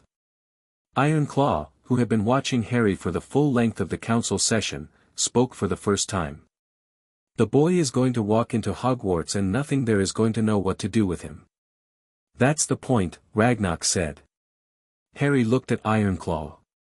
They'll figure it out, he said, and the absence of concern in his voice, not bravado, not performance, just genuine uncomplicated confidence in his own ability to handle whatever Hogwarts turned out to be, settled in the room like something that had been placed there by someone who knew exactly how much it weighed. Ironclaw laughed. It was a short laugh, a surprised one, the kind that came out before you could decide whether to let it. Yes, he said. I imagine they will. Harry's last night before his 11th birthday, the night before the Hogwarts letter would arrive, he went down to the vault alone. Sharpfong knew he'd gone, Sharpfong always knew, the same way he'd always been in the chair when the nightmares came in those first months, but he didn't follow. Some things were private, and he'd learned to read the difference between Harry needing space and Harry needing company, and tonight was space. The vault was quiet. The gold reflected the witch light in the low warm way it always did. Harry walked past the shelves of his family's accumulated history, past his father's animagus notes and his mother's research, to the mirror. It had been mostly dark for 2 years. Occasionally the warmth remained, and once, when Harry had been 9 and upset about something he hadn't told anyone about, a faint green light had moved across the glass like a hand pressed from the other side. But mostly it was just a mirror, and Harry stood in front of it and saw his own face, messy dark hair, green eyes, the scar on his forehead that he'd stopped thinking about years ago because Gringotts didn't care about scars and he'd learned from them. I'm going tomorrow, he said, to the mirror, to the warmth that might still be there or might be memory. Not because anyone is making me. Because I want to. He was quiet for a moment. I'm not afraid of him. Dumbledore. I know what he did and I know why and I know what he's capable of, and I'm not afraid of it. He paused. I think that's what you meant. About the life being mine. You weren't telling me to be reckless. You were telling me to choose. The mirror's glass was warm under his hand. He stood there for a while. Then he said, I know what I am. Not what he wanted me to be. Not what the prophecy says. What I am. He looked at his own reflection, the 10-year-old who was about to become 11, who had spent 5 years underground becoming something the chain had been designed to prevent. And I think you'd like it. The warmth in the glass held for a moment longer than usual. He took it as an answer. He went to bed. He slept without nightmares.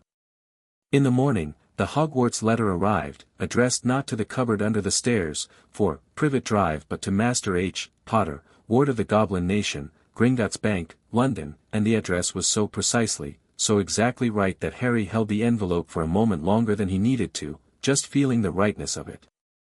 Then he opened it and started reading, and Sharpfong watched him from the doorway with his notebook in his hand, not writing anything, just watching the boy read his letter, and outside the mountain the summer was beginning and the wizarding world had absolutely no idea what was about to walk into it. Chapter 5. The boy the world forgot. The letter from Hogwarts was polite, formal, and addressed correctly, which Ragnarok noted as a deliberate signal. Dumbledore was choosing his opening carefully, not challenging the ward designation, not making demands, simply extending an invitation in the appropriate form to the appropriate address. It was the move of a man who had decided that confrontation was less useful than re-engagement.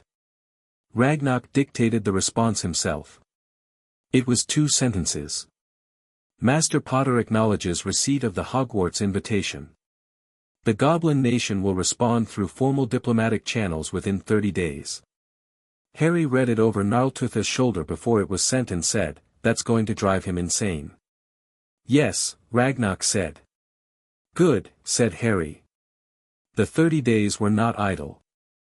Ragnarok convened 4 separate planning sessions, bringing in Gringotts' legal team, Stonefist for the security assessment, Deepvein for the academic evaluation, and Sharpfong for everything that didn't fit neatly into the other categories. Harry attended all of them, not as an observer this time but as a participant, seated at the table with his notebook, contributing when he had something to contribute and listening when he didn't. The conditions they drafted were comprehensive. Harry would attend Hogwarts as a full student. His guardian on record was the Goblin Nation, represented by Sharp Fong, and all communications regarding his welfare, academic progress, or disciplinary matters would be directed to Sharp Fong first. No restrictions on his movement within the school outside normal school rules. No special curriculum modifications without Sharp Fang's written approval. Access to the restricted section of the library pending Ragnarok's personal endorsement, which was already in a sealed letter prepared for the relevant professor. And, most significantly, a standing protocol that Dumbledore was not to have private unsupervised meetings with Harry without Harry's explicit written consent, lodged with both the school governors and the Ministry of Magic's Office of Magical Youth Welfare. This last condition was the one Sharp Fong had pushed for, and it was the one that Harry had read 3 times with the careful attention of someone checking that the protection was exactly what it needed to be. "He'll try to get around it," Harry said. "He'll try," Sharp Fong said. "But trying and succeeding are different things, and the protocol is lodged with external bodies now. If he violates it, it becomes a public record. He's good at making things not become public records." "He is," Sharp Fong said. "We're better." Harry looked at him. "You enjoy this." "I enjoy," Sharp Fong said precisely, "accountable systems functioning correctly. If that happens to be inconvenient for people who relied on the systems being unaccountable, that's their problem." Harry almost smiled. "That's the most goblin sentence you've ever said to me." "I've been consistent." "You've been getting more concentrated." Sharp Fong gave him the look. Harry gave it back, and then actually smiled, and went back to reviewing the conditions document with his pencil. The formal response from Hogwarts arrived in 3 days, which was faster than 30, which meant Dumbledore had been waiting for it. He accepted every condition. This surprised no one at Gringotts and alarmed Harry slightly, because he'd spent enough time reading Dumbledore's history to know that a man who accepted every condition without negotiating was a man who had decided the conditions weren't the actual battlefield. "He's playing a longer game," Harry said to Ragnarok. "Obviously," Ragnarok said. "The question is whether his longer game accounts for you actually being you." "What does that mean?" "It means," Ragnarok said, "that everything he has planned for the past 10 years has been planned for a version of you that doesn't exist. A frightened, isolated child, grateful for attention, compliant by damage, shaped to fit the prophecy's most convenient interpretation." He looked at Harry steadily. "You are none of those things. His plans have a hole in them shaped exactly like what he expected you to be."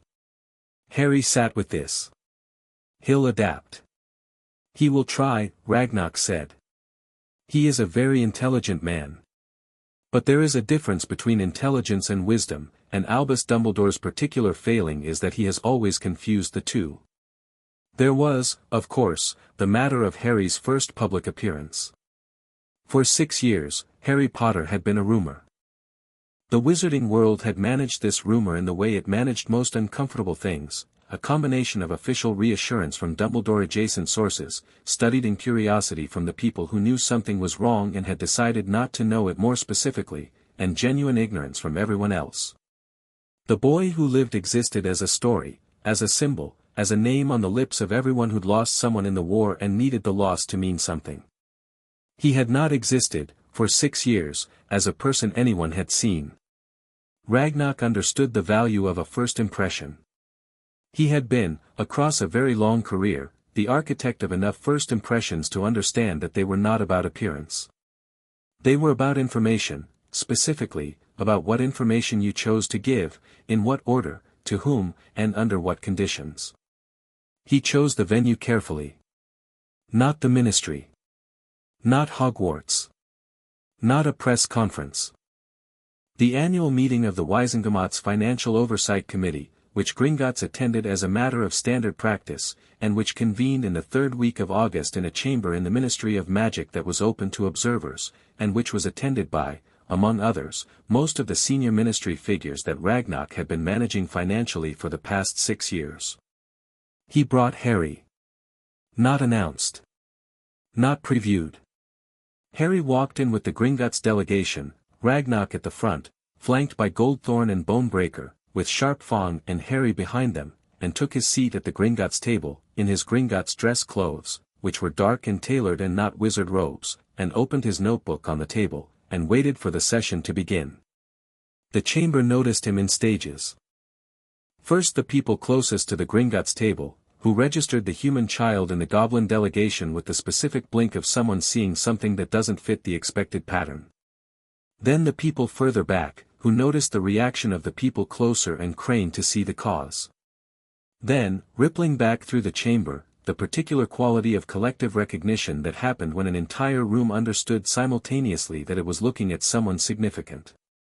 Harry noticed all of this and gave it approximately the same amount of attention he gave to weather, noted, assessed for relevance, filed. Cornelius Fudge, sitting in the senior ministry section, had the look of a man whose blood pressure had just performed something athletic.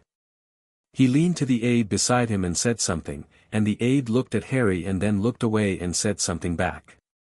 Harry wrote a note in his notebook, Fudge, right side of table, third from left. Recognized me immediately. Interesting. Sharp Fang, reading it upside down, wrote in his own notebook, You were expecting otherwise? Harry wrote back, I was expecting him to pretend not to. Sharp Fang, he's not that good at pretending. Harry, noted.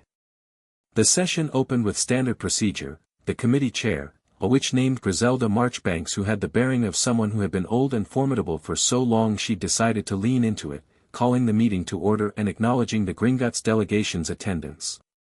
Director Ragnarok, she said, with the crisp courtesy of a professional relationship that both parties respected without particularly warming to.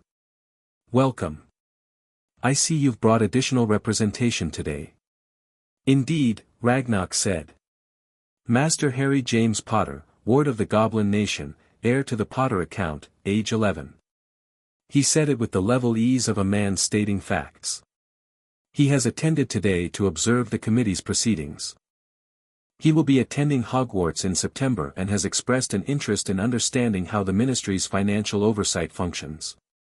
The specific quality of silence that followed was the silence of a room full of extremely political people all simultaneously recalibrating. Fudge was on his feet. Director, I must object to, noted, Ragnarok said. The child's presence in this chamber without prior notification, is entirely within our rights as a registered delegation, Ragnarok said. We are permitted to bring staff and dependents to observational sessions. This is in the Charter. Section 4, subsection 12. He looked at Fudge with serene patience. Is there a specific objection of substance, Minister, or shall we proceed? Fudge sat down. He was the color of a man who had been outmaneuvered and knew it and was going to spend the next several hours being angry about it in a way that he couldn't express here. Harry watched this and wrote in his notebook, Fudge is afraid of Ragnarok, not me. That's useful. Marchbanks, who had been watching Harry watch Fudge with the specific attention of someone who was very interested in what she was seeing, said, We'll proceed, and called the first agenda item. Harry spent the next 3 hours paying close attention to everything, writing notes on roughly half of it, and managing his own visibility with the deliberate care of someone who understood that being in a room wasn't the same as being seen. He was seen, of course. Constantly, sidelong, by everyone in the chamber. He was the most looked at person in a room full of important people who were used to being the most looked at person. He gave none of it back, not the studied indifference of someone trying not to react, but the genuine, grounded absence of concern of someone who had more interesting things to pay attention to. During a break in proceedings, Marchbanks came to the Gringotts table herself. She was, Harry calculated, approximately 150 years old, which meant she'd lived through more political upheaval than most of the room's other occupants combined, and her expression had the quality of someone who had earned the right to be direct. Harry Potter, she said. Madam Marchbanks, Harry said. She looked at him for a moment. Not the starstruck look, not the political calculation look, not the pitying look that some people had when they thought they were seeing the poor orphan. The look of someone genuinely trying to take accurate measure. You're nothing like what I expected, she said. What did you expect? Something smaller, she said, which was both literally accurate. Harry was tall for 11, another thing that had surprised people today, and clearly meant in the other sense. I had good teachers, Harry said. She glanced at the Goblin delegation, at Sharp Fong, at Ragnarok. Evidently, she said. Then, still direct, Hogwarts will be interesting for you. I'm counting on it, Harry said. She looked at him a beat longer. Then she said, in the specific tone of someone who has formed an opinion and chosen to keep it private, and went back to her seat. Sharp Fong leaned over slightly. She likes you. She's not sure what to do with me, Harry said. Same thing, Sharp Fong said. Dumbledore was not at the committee meeting. He heard about it 2 hours after it ended, from 3 different sources, which meant his information network was still functioning even if the edges of it had been picked apart. He sat in his office and assembled the accounts into a picture. Harry Potter was tall, dark-haired, green-eyed. Composed. Attentive. Had sat through 3 hours of ministry financial proceedings taking notes with the focused calm of someone twice his age. Had spoken to Griselda Marchbanks directly and apparently made an impression.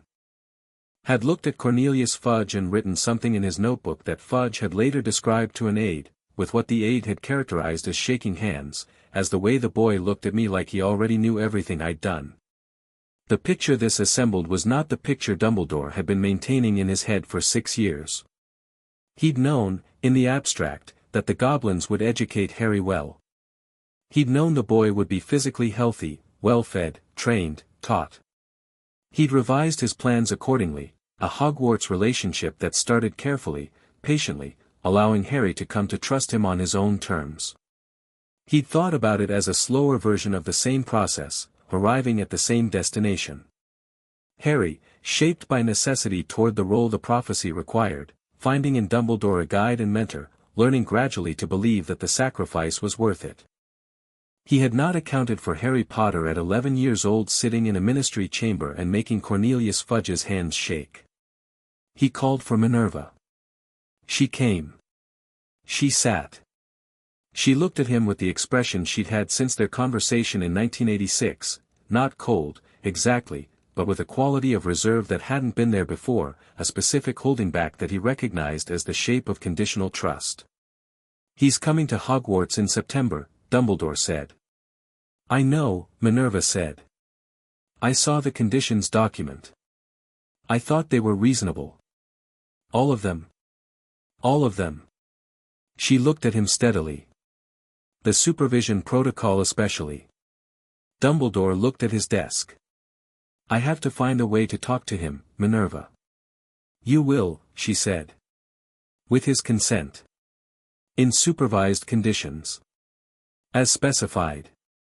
Her voice was firm but not unkind, the firmness of someone who cared enough to hold the line. Albus.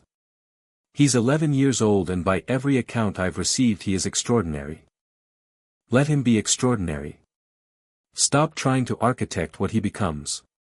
The prophecy says he has the power to vanquish Voldemort, she said. It does not specify the conditions under which he develops that power, or the state he should be in when he uses it, or whether he should be a frightened boy or a capable young man. She paused. I have always believed you chose the frightened boy version deliberately, and I have never been able to entirely forgive you for it. The room was very quiet. I am trying, Dumbledore said, and it was plainly true, and plainly not enough, and he knew both things. Then try harder, Minerva said. Starting with not treating his arrival at this school as a strategic problem to be solved. She left. He sat for a long time. September the 1st arrived with the specific quality that beginnings had, a kind of held-breath potential, the world balanced on the edge of what was about to happen. The Hogwarts Express departed from platform 9 3/4 at 11 o'clock, and Harry Potter stood on the platform at 10:40 with Sharp Fong beside him and a trunk at his feet and looked at the scarlet steam engine with an expression that was impossible to entirely read. The platform was chaos in the specific way of magical family farewells, owls and cats and toads, children in new robes, parents with the particular expression of people pretending not to be anxious about the thing they were most anxious about. Harry watched all of it with the focused interest of someone encountering a new environment and cataloging it. He was watching the people. He had never spent significant time with other children his age. The goblin children in the bank were few, their social structures different, and Harry had interacted with them periodically but had not had what you'd call peers. These were his peers, these children running on the platform with their trunks and their owls, and he looked at them with a kind of careful curiosity that was different from his usual assessment mode, less strategic, more genuinely interested. A girl with bushy brown hair was walking very fast with a book open in one hand and her trunk handle in the other, reading while navigating the crowd with the automatic competence of someone who had been doing exactly this her entire life. Harry watched her for a moment and felt something that was recognition without context. The specific sense of that one is interesting. Two red-haired boys were levitating each other's luggage and cackling. A pale blonde boy was standing slightly apart with his parents, the three of them arranged in the composed, deliberate way of people who had a specific self-presentation and maintained it consciously. His father had the particular quality of someone who moved through spaces expecting them to accommodate his presence. Harry noted all of these and wrote nothing, because his notebook was packed. "Sharp Fong," he said. I'm going to be fine." "I know," Sharp Fong said. He said it the way Bonecutter said things, flatly, factually, because it was simply true and stating it was redundant, but he was stating it anyway. Harry turned to look at him. Sharp Fong had his notebook and his briefcase and the expression of professional composure that Harry had learned, over 6 years, to read precisely. The thing underneath it, today, was the specific quality of someone putting something down that they'd been carrying for a long time and weren't entirely sure how to do without. "You'll have the relay mirror," Sharp Fong said. "If anything happens, I'll use it," Harry said. "But nothing's going to happen that I can't handle." "I know that too." Harry looked at him for a moment with the direct, unguarded honesty that he'd learned to give to the people who'd earned it. "Thank you," he said. "For the cupboard. For coming." Sharp Fong met his eyes. He was, for the first time in 6 years of Harry's conscious memory, not quite composed. "It was an audit," he said. "It was more than that," Harry said. The briefest pause. "Yes," Sharp Fong said.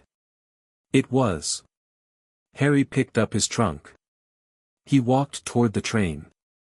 He stopped once at the door and looked back, and Sharp Fong raised his notebook in a gesture that was both goodbye and something considerably more than that, and Harry stepped onto the Hogwarts Express and the door closed behind him. He found a compartment midway down the train. He stowed his trunk, sat by the window, and watched the platform disappear as the train began to move. The compartment door opened. The girl with the bushy hair stood in the doorway with her book in one hand, looking at the remaining seats with the calculating eye of someone doing a capacity assessment. "Is anyone sitting here?" she said. "No," Harry said.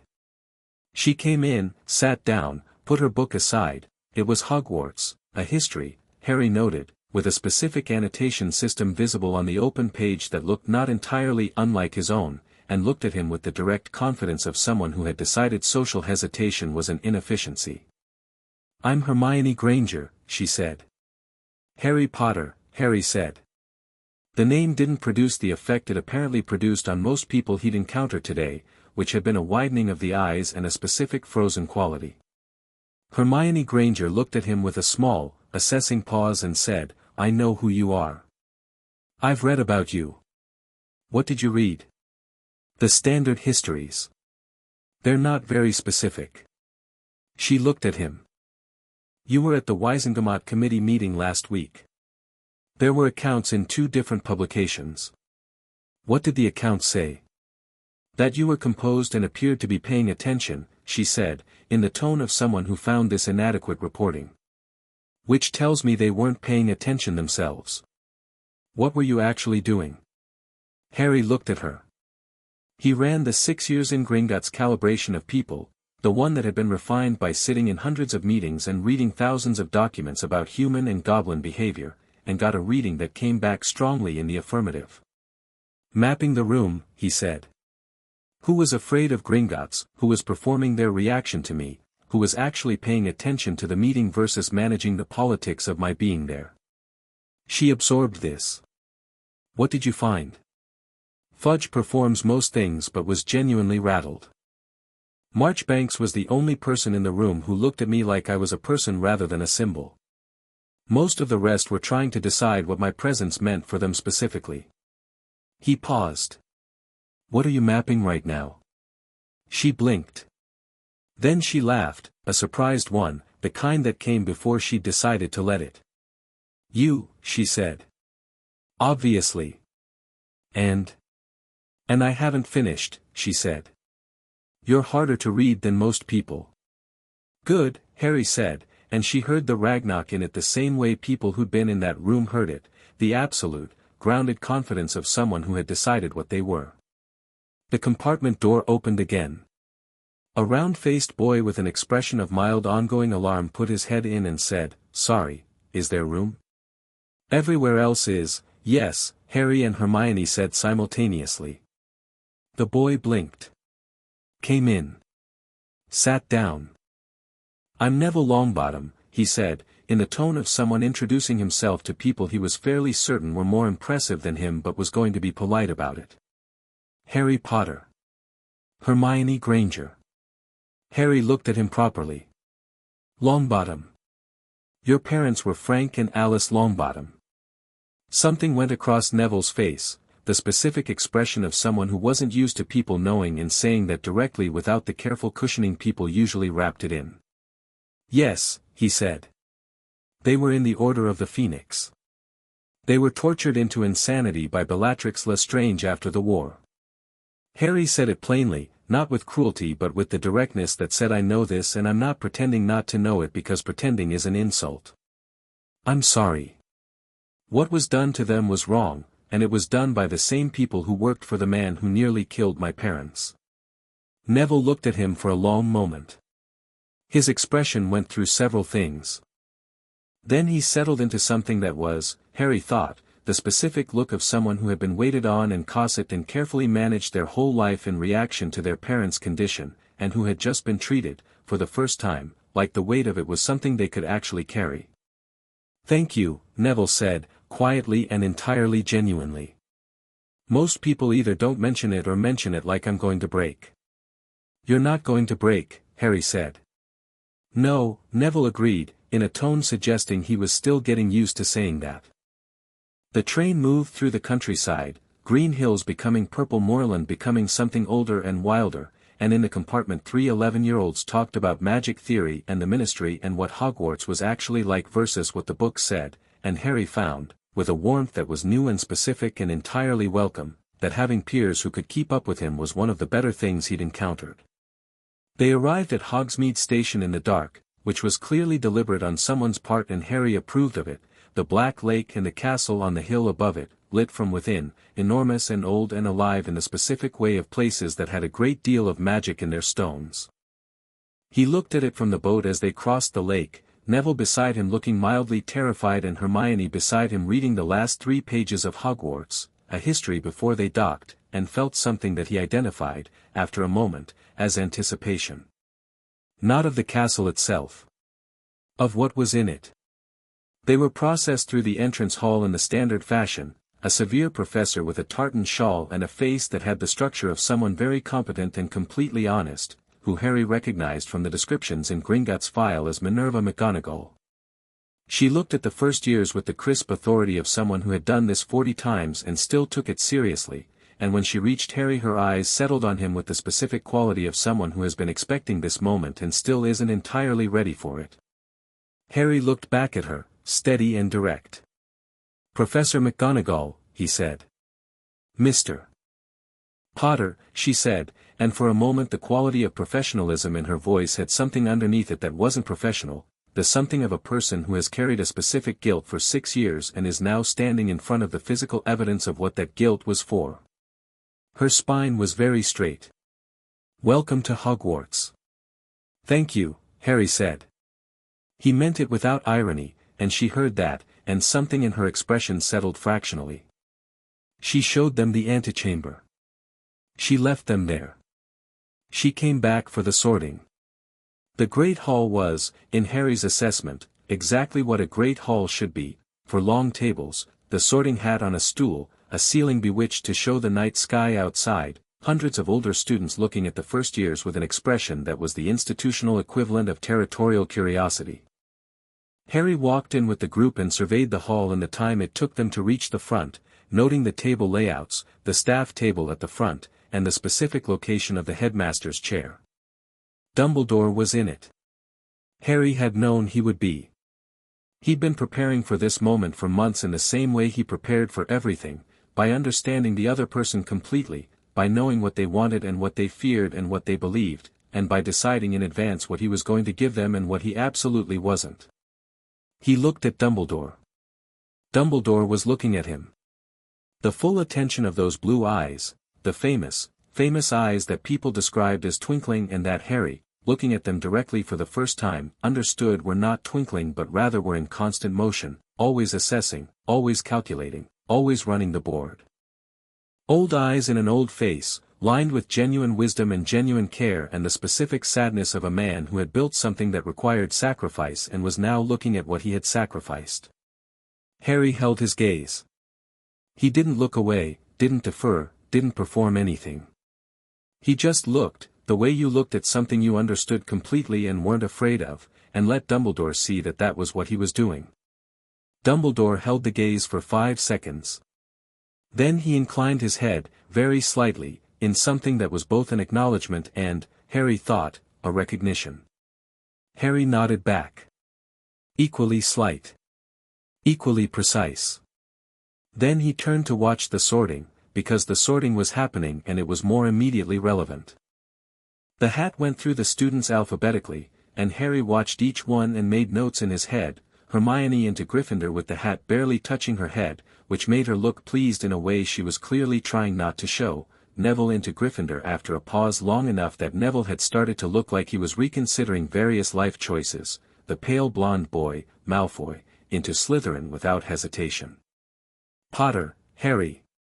The hall's reaction to his name was immediate and total, a surge of whispers, heads turning, the specific electric quality of collective recognition. Harry walked forward without adjusting his pace, sat on the stool, and had the hat dropped on his head.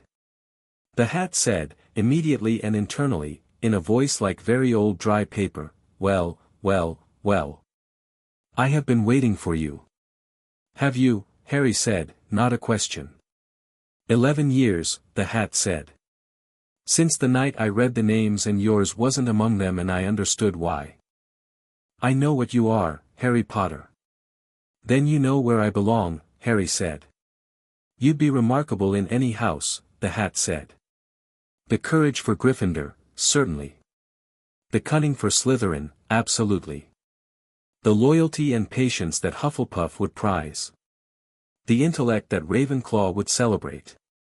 It paused. "But you know which one, don't you?" "Yes," Harry said. Because Gryffindor is where the people who choose to fight end up," Harry said.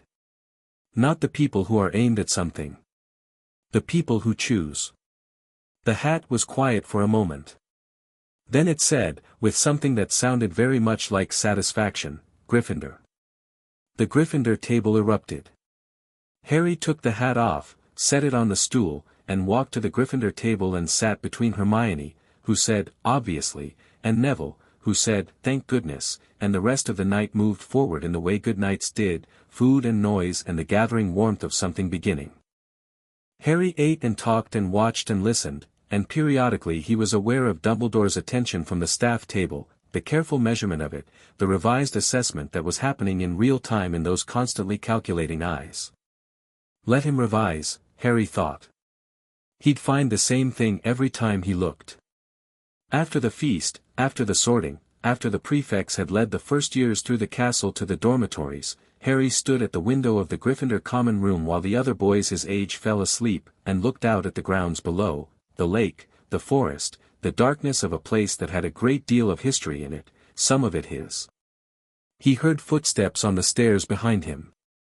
Light, deliberate. He didn't turn. "You're still awake," said Minerva McGonagall. "So are you," Harry said. She came to stand at the window beside him. She was out of her formal robes, in her tartan dressing gown, and she had a quality of person rather than professor that her official bearing tended to suppress. She looked out at the grounds. "I owe you an apology," she said. Harry turned to look at her.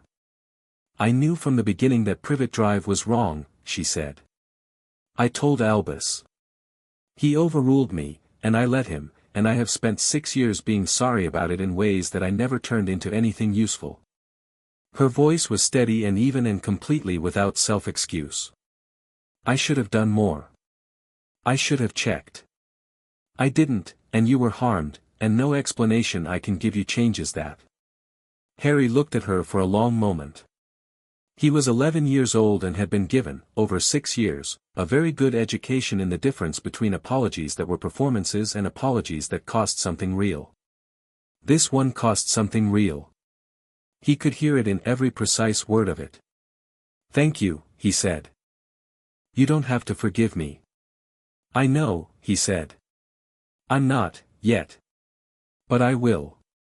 He said it without cruelty and without softness, just honestly, the way he said everything. "You're telling me the truth and you're not asking me for anything. That matters." She stood beside him for a moment, and they both looked at the grounds, and the castle around them settled and breathed in the way of old magical buildings at night, and eventually she said, "You should sleep." "Shortly," Harry said. She nodded. She turned to go. "Professor," Harry said. She stopped. "He's going to try something this year," Harry said. "Something patient. Something designed to build trust slowly. I know how he works and I know what he wants and I'm not going to make it easy for him, but I want you to know I'm watching." He paused. "And if it would help, I'd rather have one person on staff who tells me the truth than 12 who tell me what they think I need to hear." She looked at him for a long moment in the dark common room. "You'll have it," she said. "That's a promise." She went back down the stairs. Harry turned back to the window. Outside, the lake reflected the stars, and the forbidden forest was a dark shape at the edge of things, and somewhere in the school a very old man was sitting in his office looking at the board and finding that the piece he'd planned for wasn't behaving like he'd planned. Harry took out his notebook. He wrote one line. Day 1. Everything is different from what they expected. He put the notebook away. He went to sleep, and slept well, and in the morning Hogwarts would begin. Chapter 6, Total War Ends. Something else begins. The first week of Hogwarts was, by Harry's assessment, broadly excellent and specifically infuriating in ways that were exactly as predictable as he'd expected. The excellence was the magic. The actual practical application of spells in a classroom setting, with other students, with professors who had spent decades developing pedagogical approaches to casting, was different from Deep Vein's theoretical sessions in ways that Harry found genuinely exciting.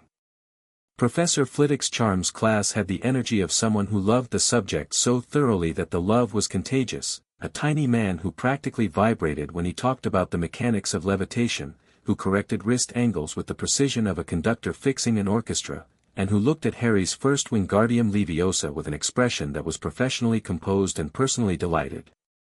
The feather didn't just levitate. It went to the ceiling and stayed there until Harry brought it back down. Excellent, Flitwick said, in a tone that was trying to be calibrated and wasn't quite managing it. Yes. Very good. 10 points to Gryffindor.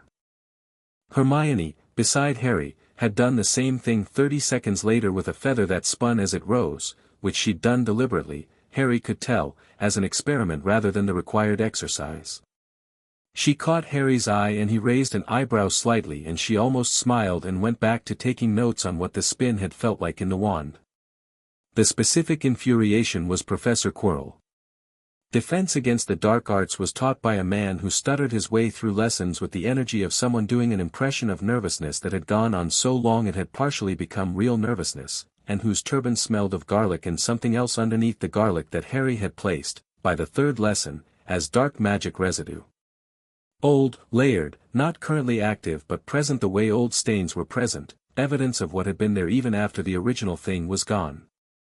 Harry said nothing about this in class. He took notes, completed the exercises at the level of a student who was engaged but not exceptional, and afterward went to the library and spent 2 hours reading everything Gringotts files said about detection signatures of dark magic possession. Then he went to find Neville, who was in the common room failing to repot a small cactus-like magical plant that Professor Sprout had sent the first years home with as a practical exercise. "Neville," Harry said, dropping into the chair across from him. "Does Quirrell seem off to you?" Neville looked up from the cactus, which had expressed its dissatisfaction with the repotting by emitting a small cloud of orange spores. "He seems nervous." "Underneath the nervous." Neville thought about it seriously, which was one of the things Harry had already decided he liked about Neville. He actually considered questions rather than reflexively answering. "There's something," he said slowly. "Like when you're in a place where something bad happened and you can feel it even though it's over. Herbology has that in some greenhouses. The soil remembers." "The soil remembers," Harry said. "Yes. Exactly like that." He looked at his notebook. "I think someone's been using him. Dark magic, old, residual. Something recently vacated from that space that left traces." Neville looked at him carefully. "Voldemort?" Harry noted, not for the first time, that Neville said the name without flinching. He'd done it from the first time Harry had used it in the train compartment, had heard Harry say it plainly and then, apparently, decided that if Harry could say it then he could say it too. Harry found this consistently satisfying. "Possibly," Harry said. "Or someone who worked for him using him as a vessel.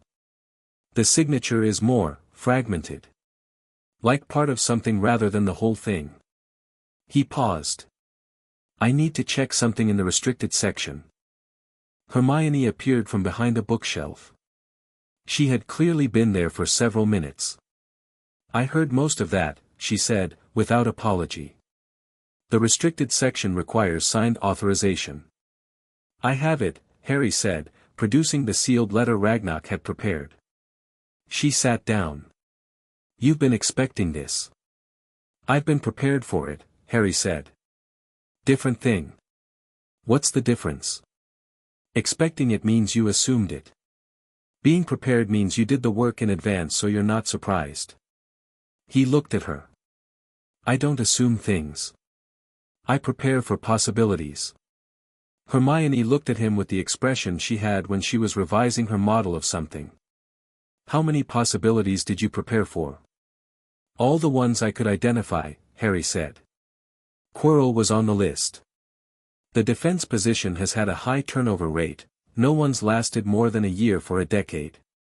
Something about the post is cursed or the person occupying it tends to be compromised. Quirrell applied for the post after a sabbatical year where he claims to have encountered dark magic in Albania. He paused. "Albania is where Voldemort has been hiding." Both Hermione and Neville looked at him. "You knew that," Hermione said. "Gringotts Intelligence Network has been tracking residual dark magic signatures across Europe since 1982, Harry said. Albania kept appearing in the data. The concentration wasn't strong enough to confirm a full presence but strong enough to be consistent with a severely weakened magical entity." He closed his notebook. "He's not fully back yet. But he's trying to be." The common room fire crackled. Other students moved around them, doing homework, arguing about Quidditch, having the normal first-week anxieties of 11-year-olds encountering magic in a structured context for the first time. Harry looked at the fire and thought about the 5 Horcruxes still intact somewhere and the fragmented presence he could smell on Quirrell's classroom and the sealed vault at Gringotts that held the complete accounting of everything done to him and the man sitting in the headmaster's office playing his long game. "I need to write to Sharp Fong," he said. The relay mirror was a piece of goblin craft that looked like a compact, a small silver disc with a hinged cover, and worked on the same principle as communication mirrors but with considerably better security. When Harry opened it and said Sharpfang's name, the surface showed Sharpfang's office on sublevel 3 within 30 seconds, because Sharpfang kept the corresponding mirror on his desk. Quirrell, Harry said. Sharpfang looked up from whatever he'd been writing. Yes. We flagged it 2 weeks ago. The Albania signature matches trace residue in his casting style. We ran his wand signature when he opened his new Gringotts account in August. You knew before I got here. We were assessing severity, Sharpfang said. It's fragmented. Not a full possession. Something using him as a temporary vessel while it builds strength. What's it building toward? Sharpfang set his quill down. We believe there's something in the school. Something Voldemort wants and is using Quirrell to get to. We don't know what yet. Harry thought about this. Hogwarts. Something powerful enough that Voldemort, in a severely weakened state, was willing to risk a fragmented possession to access it. He went through the known magical inventory of the school in his head, the library, the artifacts in various classrooms, the history of the building itself and what it contained. The third-floor corridor, he said. It's been declared off-limits to students. Dumbledore mentioned it at the opening feast, dangerous death warnings, which means whatever's there is either actively dangerous or protecting something actively dangerous. He paused.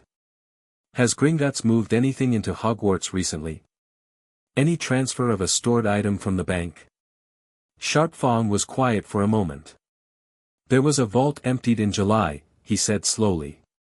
We don't have confirmation of the destination. The withdrawal was made by Dumbledore personally. What was in it? The vault belonged to Nicholas Flamel. Harry went still. The Philosopher's Stone. He'd read about it in his first year at Gringotts, in a text on legendary alchemical artifacts, an object capable of producing the elixir of life, indefinite life extension, the perfection of transmutation. If Voldemort got his hands on it while still in this fragmented, barely corporeal state, he wouldn't need a Horcrux network or a ritual or a careful reconstruction. He'd simply drink the elixir and come back complete. He's going after the stone, Harry said. Yes, Sharpfang said. We think so. Where is it in the school? Unknown. Dumbledore will have hidden it behind protection significant enough to delay access. He wouldn't make it easy. No, Harry said, thinking. But he'd make the protection something a clever student could get through. That's his style. He doesn't just hide things, he builds obstacles that test the right qualities. He wants to believe that the right person could reach it if they needed to. He paused. Which means he's half expecting someone to try. Someone being you, Sharpfang said. He's been building toward a test, Harry said. He's been patient this first term.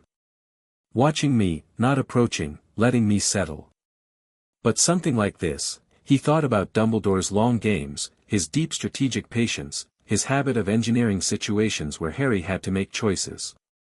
He might want me to go after it. As a test. As a way to show me the shape of my own heroism, to build that narrative. Then don't go after it, Sharpfang said. If Quirrell gets to it first, then we deal with that outcome, Sharpfang said firmly. You are 11 years old and you are not going to put yourself in front of a magical artifact that Voldemort is trying to reach, no matter how prepared you are. Harry was quiet for a moment.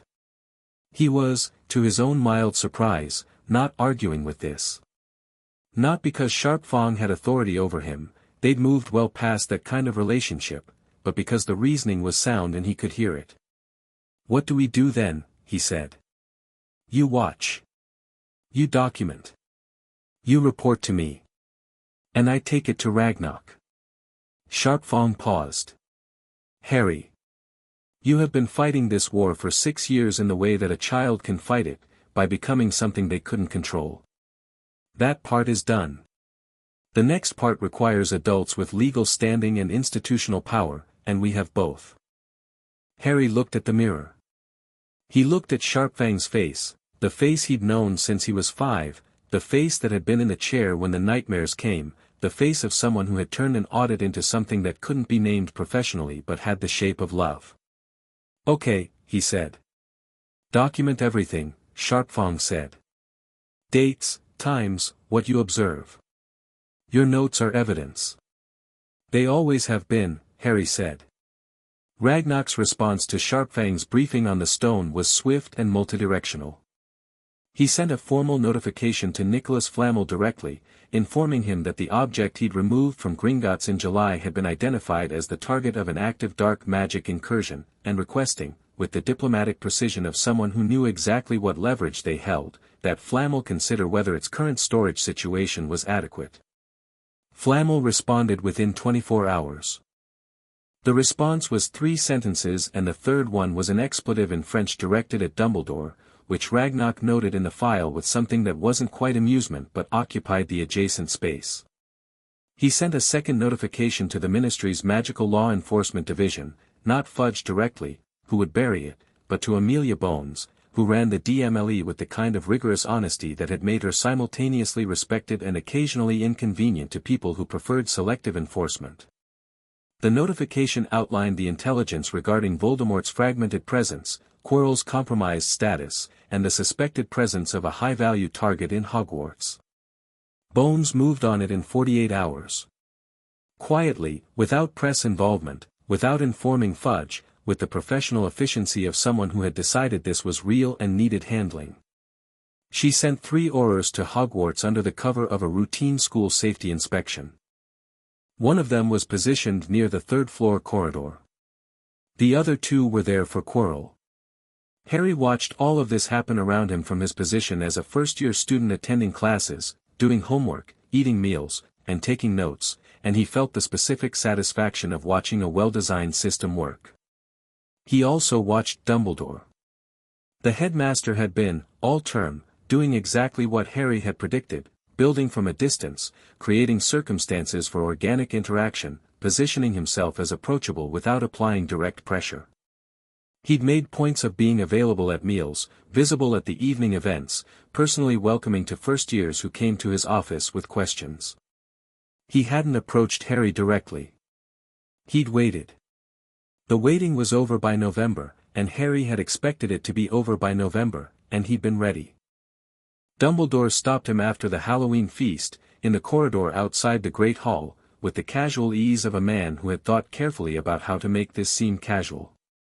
"Harry," he said. "Might I walk with you?" Every protocol condition was met: public corridor, visible to passing students, no isolation. Harry had written his consent to this specific type of interaction into his standing protocol 3 weeks earlier because he'd known it was coming and he'd decided on his terms. He looked at Dumbledore and said, "Yes." They walked. Dumbledore clasped his hands behind his back and moved at the measured pace of someone who had all the time in the world, and Harry walked beside him and waited, because he'd been trained in the Goblin School of Negotiation, which held that the person who spoke first in a silence like this one was the person who needed something. Dumbledore lasted 40 seconds. "You're extraordinary," he said. Not as flattery, as statement of fact, delivered with the rueful quality of a man acknowledging something that complicated his life. "Your professors have noted it, of course. But it's more than that. It's the quality of how you think. The comprehensive nature of it. The goblins are good teachers," Harry said. "They are," Dumbledore said. "I have been, I confess, humbled by how good." He paused. "I owe you more than an apology, Harry. I owe you an honest account." "I have one," Harry said. "I've had it for 6 years." Dumbledore looked at him sideways. "From Gringotts' perspective." "From the forensic evidence perspective," Harry said. "The perspective of what was actually done, documented, with dates and wand signatures and medical records. That perspective." He looked ahead, not at Dumbledore, voice entirely level. "I know what you did. I know why you thought you were doing it. I know what the prophecy says and what your interpretation of it has been, and I know that you built a plan that required me to be less than I am, and I know that when I ended up not being less than you needed, you made arrangements to ensure I became that way." He paused. "I'm not angry about it. I was, when I was younger. Now I think it's just sad." The corridor was quiet. Dumbledore had the expression of a man hearing his architecture described correctly by someone standing outside it, and it had the quality of a particular kind of exposure, not shame, because Dumbledore had moved past the first wave of shame in the years since the meeting with Ragnarok, but the specific discomfort of having the full shape of a thing named in the open air. The prophecy, Dumbledore said, seemed to require, the prophecy says I have the power, Harry said. It says he can't kill me. It says one has to destroy the other. It doesn't specify the condition I need to be in. It doesn't say I have to be unaware of it, or afraid, or damaged enough to be grateful for direction. He stopped walking. They were in an empty stretch of corridor between two torch brackets, and the light was amber and old. You added that part. That was yours. Dumbledore stopped too. He looked at Harry, really looked, the calculating assessment stripped back, just a man looking at a boy he had harmed and was trying to understand. Yes, he said. That was mine. The honesty of it was real. Harry registered it and filed it exactly where it belonged, in the column of true things that didn't change the other true things. I'm going to fight Voldemort, Harry said. Not because you need me to. Because he needs to be stopped, and I am the most capable person to do it, and because the people who died in the First War and the people who will die if he comes back deserve better than to not have me try. He looked at Dumbledore directly. That decision is mine. I made it. Not because of the prophecy and not because you shaped me toward it. Because I looked at the facts and made a choice. He paused. Do you understand the difference? I do, Dumbledore said quietly. I think I am only beginning to. Good, Harry said. Because here's what happens now. You share what you know. The stone, the Horcruxes, the timeline, everything you have. Not pieces, not what you've decided I need to know. All of it. In exchange for that, I work with you where our goals align, which they mostly do, because we both want Voldemort gone. He held Dumbledore's gaze.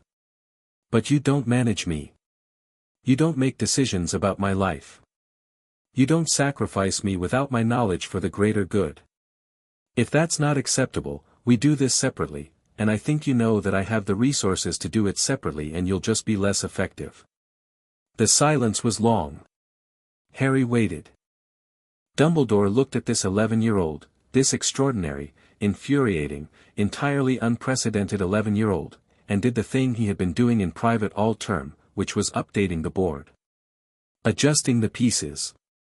Acknowledging, with the painful intellectual honesty that had always been his best quality when he allowed it to function, that the board looked different than he'd thought. Acceptable, Dumbledore said. Then tell me about the stone, Harry said. And tell me about the Horcruxes. Now. You were going to do it eventually, Harry said. On your timeline, in the way you decided. I'm moving the timeline up. He started walking again. My notes are already better than anything you've managed on the Horcrux question, incidentally. Ragnarok's intelligence team identified 6 candidates in 1979. We've been working on locations. Dumbledore walked alongside him. He was quiet for a moment, and then he made a sound that Harry had not expected, a soft exhalation that was, against all reasonable expectation, the specific sound of someone who had stopped fighting something they'd been fighting for a very long time. The diary, Dumbledore said. I believe Lucius Malfoy may have it. Yes, Harry said. That was our first candidate. What else? They walked together through the amber-lit corridors of Hogwarts, and the old man talked, and the boy took mental notes, and the castle listened with the patient attention of buildings that had held a great many important conversations and knew the difference between the ones that mattered and the ones that didn't. The stone was removed from Hogwarts on the 14th of November. Not by Quirrell. Not by Harry. By Nicholas Flamel himself, who arrived at Hogwarts with a Gringotts escort and a letter from Ragnarok that Dumbledore read in his office while Flamel stood across the desk from him with the expression of a 600-year-old alchemist who had decided that having his life's work used as bait for a Dark Lord was not something he'd agreed to. The conversation was, by Sharpfang's later account from the Gringotts escort who'd been in the room, educational. What mattered was that the stone was gone. Returned to Flammel's direct custody, under conditions that Ragnak and Bones had jointly specified, with the Gringotts security protocols that made unauthorized access effectively impossible.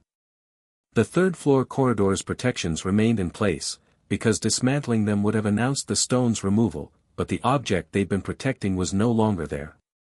Quirrell, denied his objective, became increasingly unstable through December. Harry watched this and documented it and did not interfere, because the Aurors were in position and the timing was Bones', not his. They took Quirrell on the last day of term. Not dramatically, no duel in the corridors, no confrontation in the third-floor corridor with a troll and a logic puzzle. 3 Aurors, a containment charm, and a medical team standing by for what they already knew they'd find. The thing using Quirrell as a vessel tried to flee when the containment went up. It didn't get far. Bones had consulted with Gringotts' magical forensics team on the specific countermeasures required for a fragmented soul entity, and the countermeasures worked. What emerged from Quirrell when the vessel was contained was less than a ghost and more than nothing, a shred of presence, damaged and furious and entirely unable to harm anyone in its current state. It was captured in a containment vessel that Bonebreaker had designed for exactly this purpose, and it was taken to a secure Gringotts facility where it would remain until they were ready to deal with it properly. Which required the Horcruxes to be destroyed first. Harry knew this. He was standing in the Gryffindor common room when the containment happened, watching the winter sky through the window, because Sharpfang had told him the timing and he'd decided he didn't want to watch it happen and had to decide what to do with that. He'd decided to be here, in this room that had become, in 3 months, the first place outside the mountain that had the specific quality of safe. Hermione was beside him. She'd known the timing too, because Harry didn't hide things from people who'd earned access to the true version, and Hermione had earned it approximately 2 weeks into term by identifying, independently, that Quirrell's stutter was performed, and by doing the research to confirm the Albania connection, and by bringing both findings to Harry without being asked. Neville was on Harry's other side, because Neville had a specific sensitivity to the presence and absence of dark magic, an inherited trait, Harry thought, from parents who'd been trained Aurors, and he'd felt the shift when the containment went up. "It's done," Hermione said. "The fragment," Harry said. "Not done completely. But contained." "How many more?"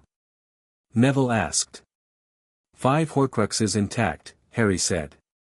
"Then the fragment itself. Then whatever he's managed to rebuild of a corporeal form." He was quiet for a moment. "Years of work." Hermione looked at him. "Are you okay?" The question was direct in the way that Harry had taught his 2 closest friends to be direct, by being direct himself, by making it clear that honest answers were more valuable than comfortable ones, by making the space between them one where the true version was always welcome. "I'm not afraid," he said. He looked for the word. "Ready." But ready doesn't mean comfortable. It means you've done the preparation and now you wait for the thing you've prepared for. "That sounds exhausting," Neville said, with the specific Neville quality of being profoundly relatable about hard things. "It's actually fine," Harry said. "The waiting is the hard part. When it's actually happening, you just do it." Neville nodded like a man storing this away. The term ended. The students went home for Christmas. Harry stayed at Hogwarts, one of a handful who didn't return to family, and had, for 2 weeks, the castle almost to himself and the specific pleasure of a library that was nearly empty. On Christmas morning there was a package on his bed with no note. Inside was an invisibility cloak, silvery and shimmering with a quality that was immediately identifiable as old and exceptional. And nothing else, no explanation, no card. Harry held it for a moment. He knew what it was. He knew who had sent it.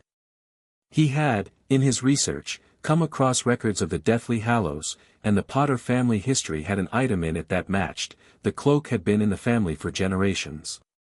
He folded it carefully and put it in his trunk. Dumbledore knocked on his dormitory door an hour later. Harry looked at him. "You wanted to see if I'd use it to go look at something I wasn't supposed to look at," he said. Dumbledore looked at him with the expression that had been recalibrating since September and was still recalibrating. "I wanted to give it to you," he said.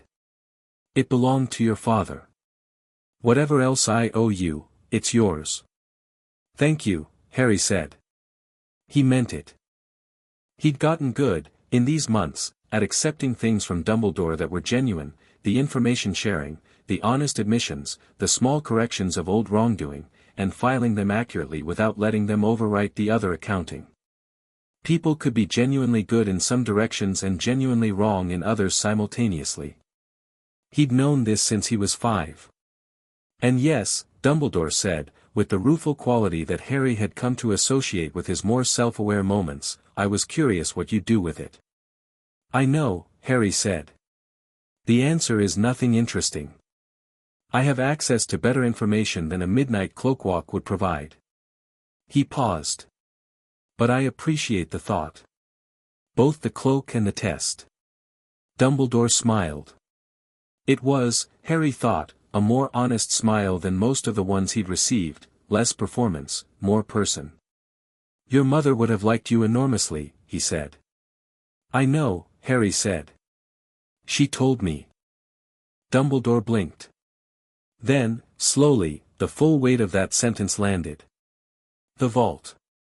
"The vault," Harry confirmed. A long quiet. "She was," Dumbledore said, and for a moment something in him that wasn't the headmaster and wasn't the strategist and wasn't the man who'd built the careful architecture of the greater good was simply an old person who had loved someone and lost them, the most remarkable which I ever taught. "Yes," Harry said. "She was." They stood in the dormitory doorway for a moment, and the morning light came through the high windows, and neither of them said anything, because some things didn't need words and both of them knew it. Spring term brought the first real attack. Not Quirrell, he was contained, and the thing that had been using him was contained, and the stone was gone.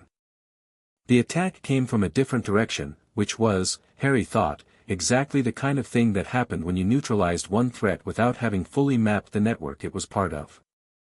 It came in the form of a diary.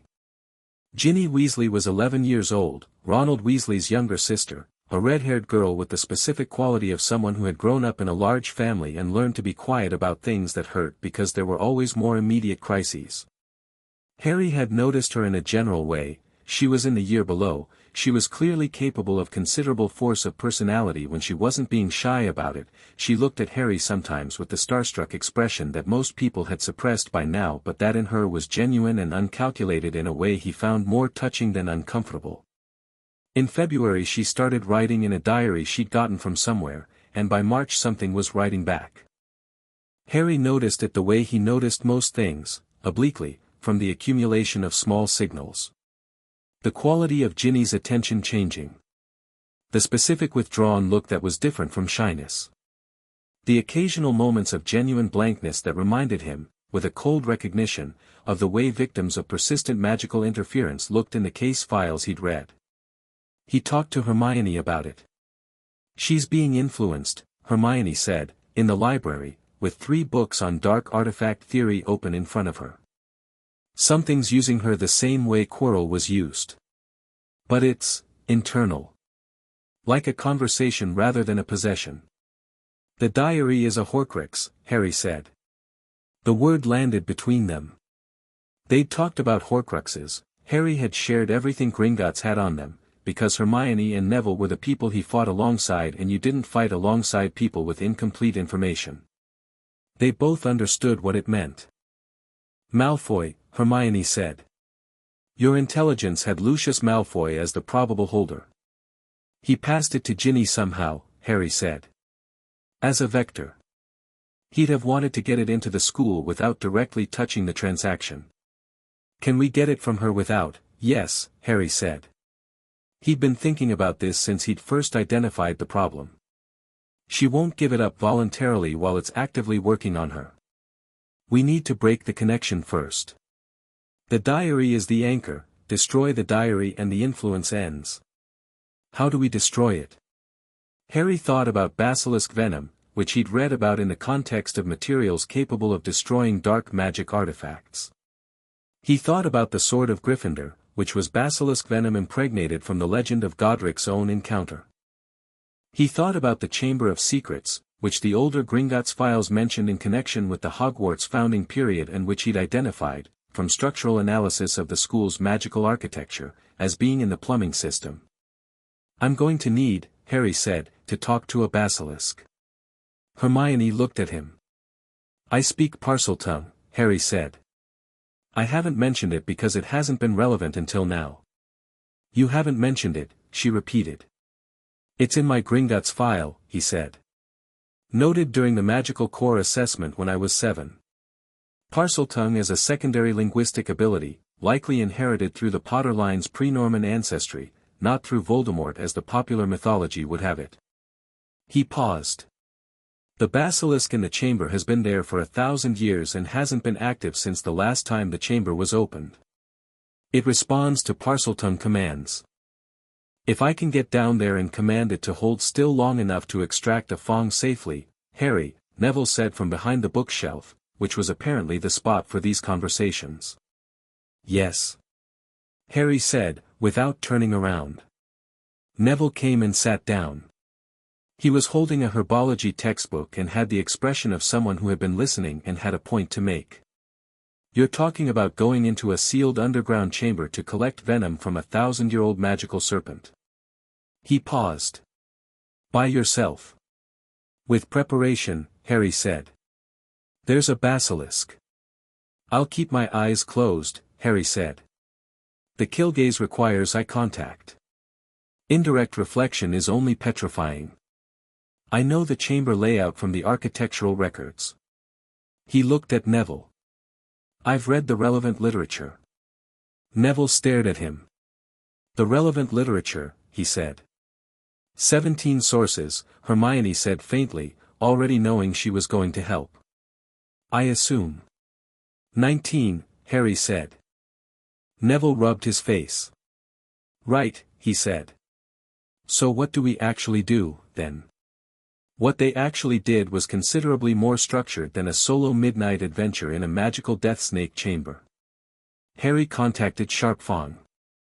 Sharpfong contacted Ragnarok. Ragnarok contacted Amelia Bones and simultaneously dispatched Bonebreaker with the specific equipment required for a controlled basilisk venom extraction, which was a procedure that existed in goblin medical literature because goblins, unlike wizards, had looked at every dangerous magical creature and asked what's it good for rather than just how do we avoid it. McGonagall was informed.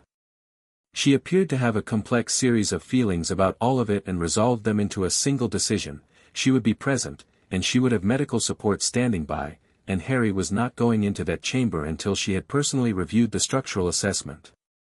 Harry showed her the architectural analysis he'd done. She looked at it for a full minute without speaking. "You did this from the building records," she said. "And from the water pressure patterns in the second-floor bathrooms," Harry said. "The chamber has been sealed for 50 years but the plumbing connecting to it is still active. The pressure differentials told me the general layout." McGonagall looked at Bonebreaker. "Is he always like this?" "Yes," Bonebreaker said. "It used to surprise me." They went in on a Saturday in late March, with Bonebreaker's equipment and McGonagall's wand and Harry's 19 sources of research and the specific quality of a very prepared operation that still had the texture of the unknown at the edges. The Chamber of Secrets was exactly where Harry had calculated, beneath the second-floor girls' bathroom, through the sink entrance, down a long tunnel, through a door with stone serpents carved in it that responded to Parseltongue and opened with the specific sound of something very old moving for the first time in decades. Inside was enormous and damp and greenlit by magic that had been running unattended for 1,000 years. The basilisk was at the far end, massive, ancient, coiled in the way of something that had been waiting long enough that waiting had become its natural state. Harry spoke to it.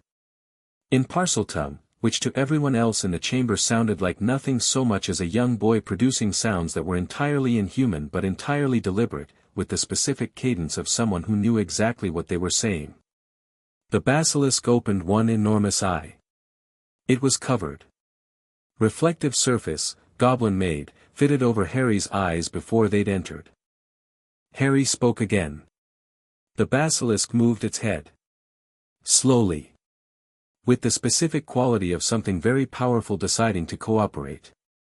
Bonebreaker extracted the venom with the focused efficiency of someone who had the procedure memorized and the equipment calibrated, and the basilisk held still with the patience of a creature that had been asked politely and given a reason, which turned out to matter even to thousand-year-old magical serpents. McGonagall stood absolutely motionless throughout the entire operation and said nothing until they were back up the tunnel. "I am," she said then, "going to need to sit down." "There's a bathroom," Harry said. She looked at him. "That is not what I meant."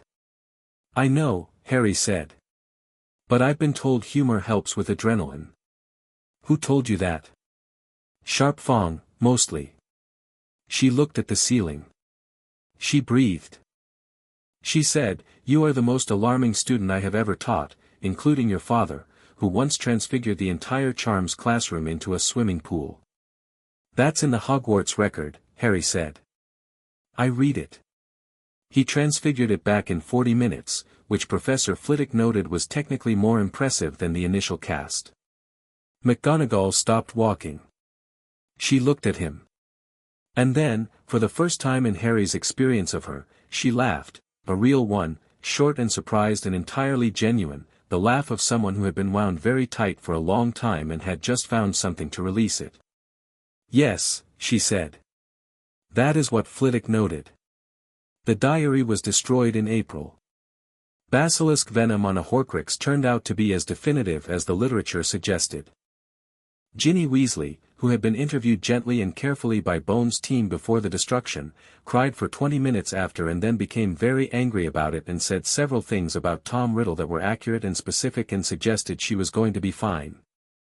Harry visited her in the hospital wing. She looked at him with the specific expression of someone who is embarrassed about everything that happened before and also very aware that the person in front of them knows all of it. "I know," she said. "I'm not here about that," Harry said. He sat in the visitor's chair. "I'm here because you were used by someone who should never have had access to you, and that's not something that happened because of anything you did.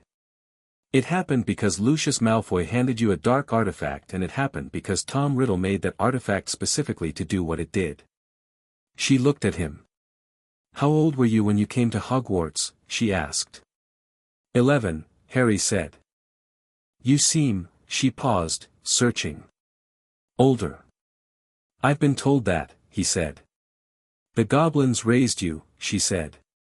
It wasn't a question, this had become general knowledge in the school, the specific rumors settling into a rough shape of the truth. "Yes," Harry said. "What's that like?" He thought about it honestly.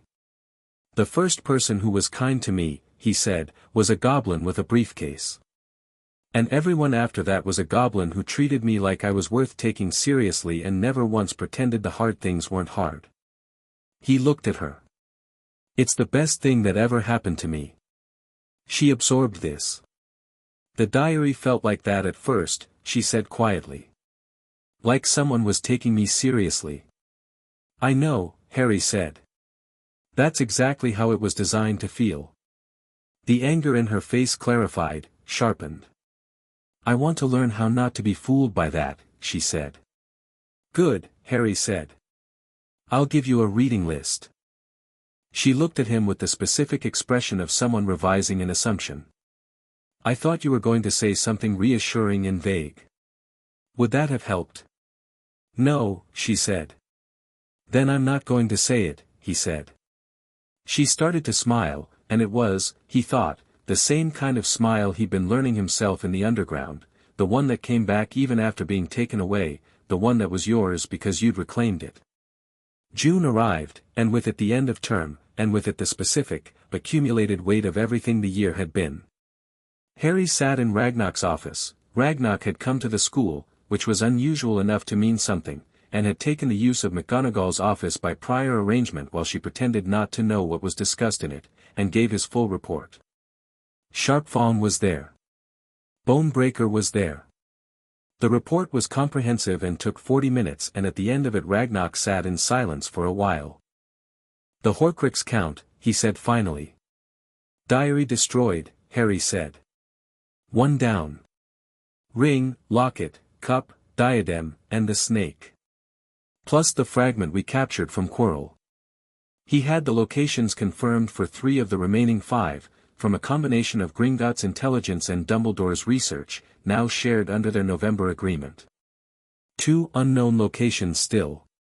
The ring is at the Gaunt Shack in Little Hangleton, Ragnarok said. Our intelligence confirmed it last week. He slid a file across the desk. The locket is in the possession of Mundungus Fletcher, who obtained it from a Muggle antique dealer who bought it from a house clearance. Creature, the Black family house elf, can confirm this. Harry read the file. That's 4, he said. The cup is in the Lestrange vault. The diadem is at Hogwarts itself, in the room of requirement. The snake won't exist as a Horcrux until Voldemort reconstitutes himself and makes another one. Correct, Ragnarok said. We have 4 accessible Horcruxes. The cup we can access through the Lestrange vault under the terms of the Dark Artifacts Protocol Bones confirmed last month. He looked at Harry steadily. The diadem is in the castle. You're here. I'll get it, Harry said. Not alone, Sharpfang said. With Hermione and Neville, Harry said. Obviously. And McGonagall, Sharpfang said. She already knows about the room of requirement, Harry said. I told her in March. Sharpfang looked at Ragnarok. Ragnarok looked at Sharpfang. He told her in March, Sharpfang said. He is extremely thorough, Ragnarok said, without looking away from Harry. I learned from excellent teachers, Harry said. The diadem fell in June, and the ring was retrieved by Dumbledore with Harry's assistance and Bonebreaker's guidance. Dumbledore had nearly been killed by the ring's curse in the original timeline, a fact that Harry had read about in a Gringotts intelligence projection file and had communicated to him directly in November with the flat specificity of someone who considered allowing preventable deaths bad accounting. Dumbledore had listened. He'd used the countermeasures Bonebreaker provided. The ring had been destroyed and the curse deflected, and Dumbledore's hand remained perfectly functional. He'd looked at Harry afterward with an expression that had taken Harry a moment to identify, because he hadn't seen it on Dumbledore before. Gratitude. Simple, uncomplicated, personal gratitude. Thank you, Dumbledore had said. You're useful to me intact, Harry had said. Dumbledore had laughed, short and surprised and genuine, and it occurred to Harry that the laugh had exactly the same sound as McGonagall's laugh in the Chamber of Secrets tunnel, which probably said something meaningful about what happened when people stopped pretending. The locket was retrieved from Fletcher, who cooperated with Bones' team in exchange for reduced charges on several unrelated irregularities and who was, everyone agreed, the most incongruously helpful person in the operation. 4 Horcruxes down by the end of June. The cup still in the Lestrange vault, to be addressed at the start of summer. The snake to be addressed when Voldemort reconstituted, which Ragnarok's timeline, now revised with Dumbledore's input, put at approximately 2 years, given that the Quirrell Avenue had been closed. The fragment of Voldemort captured in November remained in its containment vessel in Gringotts, unable to act, unable to flee, surrounded by the most comprehensive dark magic wards that 500 years of goblin metallurgical expertise could produce. Waiting. On the last night of term, Harry went to the Gryffindor common room after everyone else was asleep, and he sat by the window, and he took out his notebook. He'd filled 4 notebooks over the course of the year. He had a system now, inherited from Sharpfang's tutoring, that categorized entries by type, observational, analytical, relational, strategic, and he'd learned that the act of sorting things into categories was itself a kind of thinking, a way of understanding what something was by understanding what kind of thing it was. He looked at this last page and thought about what to write. The year had been, what? An opening. Not a resolution. He had 4 Horcruxes and 2 still to go and a fragment in a jar and a man in his grave somewhere in Albania trying to build himself back out of whatever Quirrell's containment had left him, and the wizarding world had not yet publicly reckoned with any of the things Gringotts' 5-year campaign had been building toward. That reckoning was coming. Ragnarok had said so, in the meeting in June, with the patient certainty of someone who had been keeping a ledger for a very long time and knew exactly when it was ready to be presented. The sealed vault. The complete accounting. The record of every name, every decision, every meeting, every wand signature on every suppression charm, every moment when someone had looked at a child in a chain and made a choice. It was all in there. And when the final Horcrux was gone and Voldemort was truly finished and the board was clear enough to act, Ragnarok was going to open that vault. Public. Complete. Unarguable. The Ministry wouldn't survive it unchanged. Dumbledore's reputation wouldn't survive it unchanged. The comfortable, complicit, careful structures that had allowed a child to be put in a chain and left there for 4 years because it served someone's greater good, those structures were going to be named and documented and placed before every institution in the wizarding world with the specific demand that the accounting be completed. Debts of gold were simple. Debts of blood and harm required a different ledger. Ragnarok had said this 6 years ago in a lecture Harry had never attended, and Sharp Fong had passed it down, and Harry had understood it at 5 years old in a cupboard under the stairs and understood it now, more completely, from the outside of it. He wrote in his notebook, "The war began in a chain. It ends in the record. Everything in between is the work." He closed the notebook. He looked out at the grounds, the lake, the forest, the sky that was just beginning to go pale at the edges with the first suggestion of morning.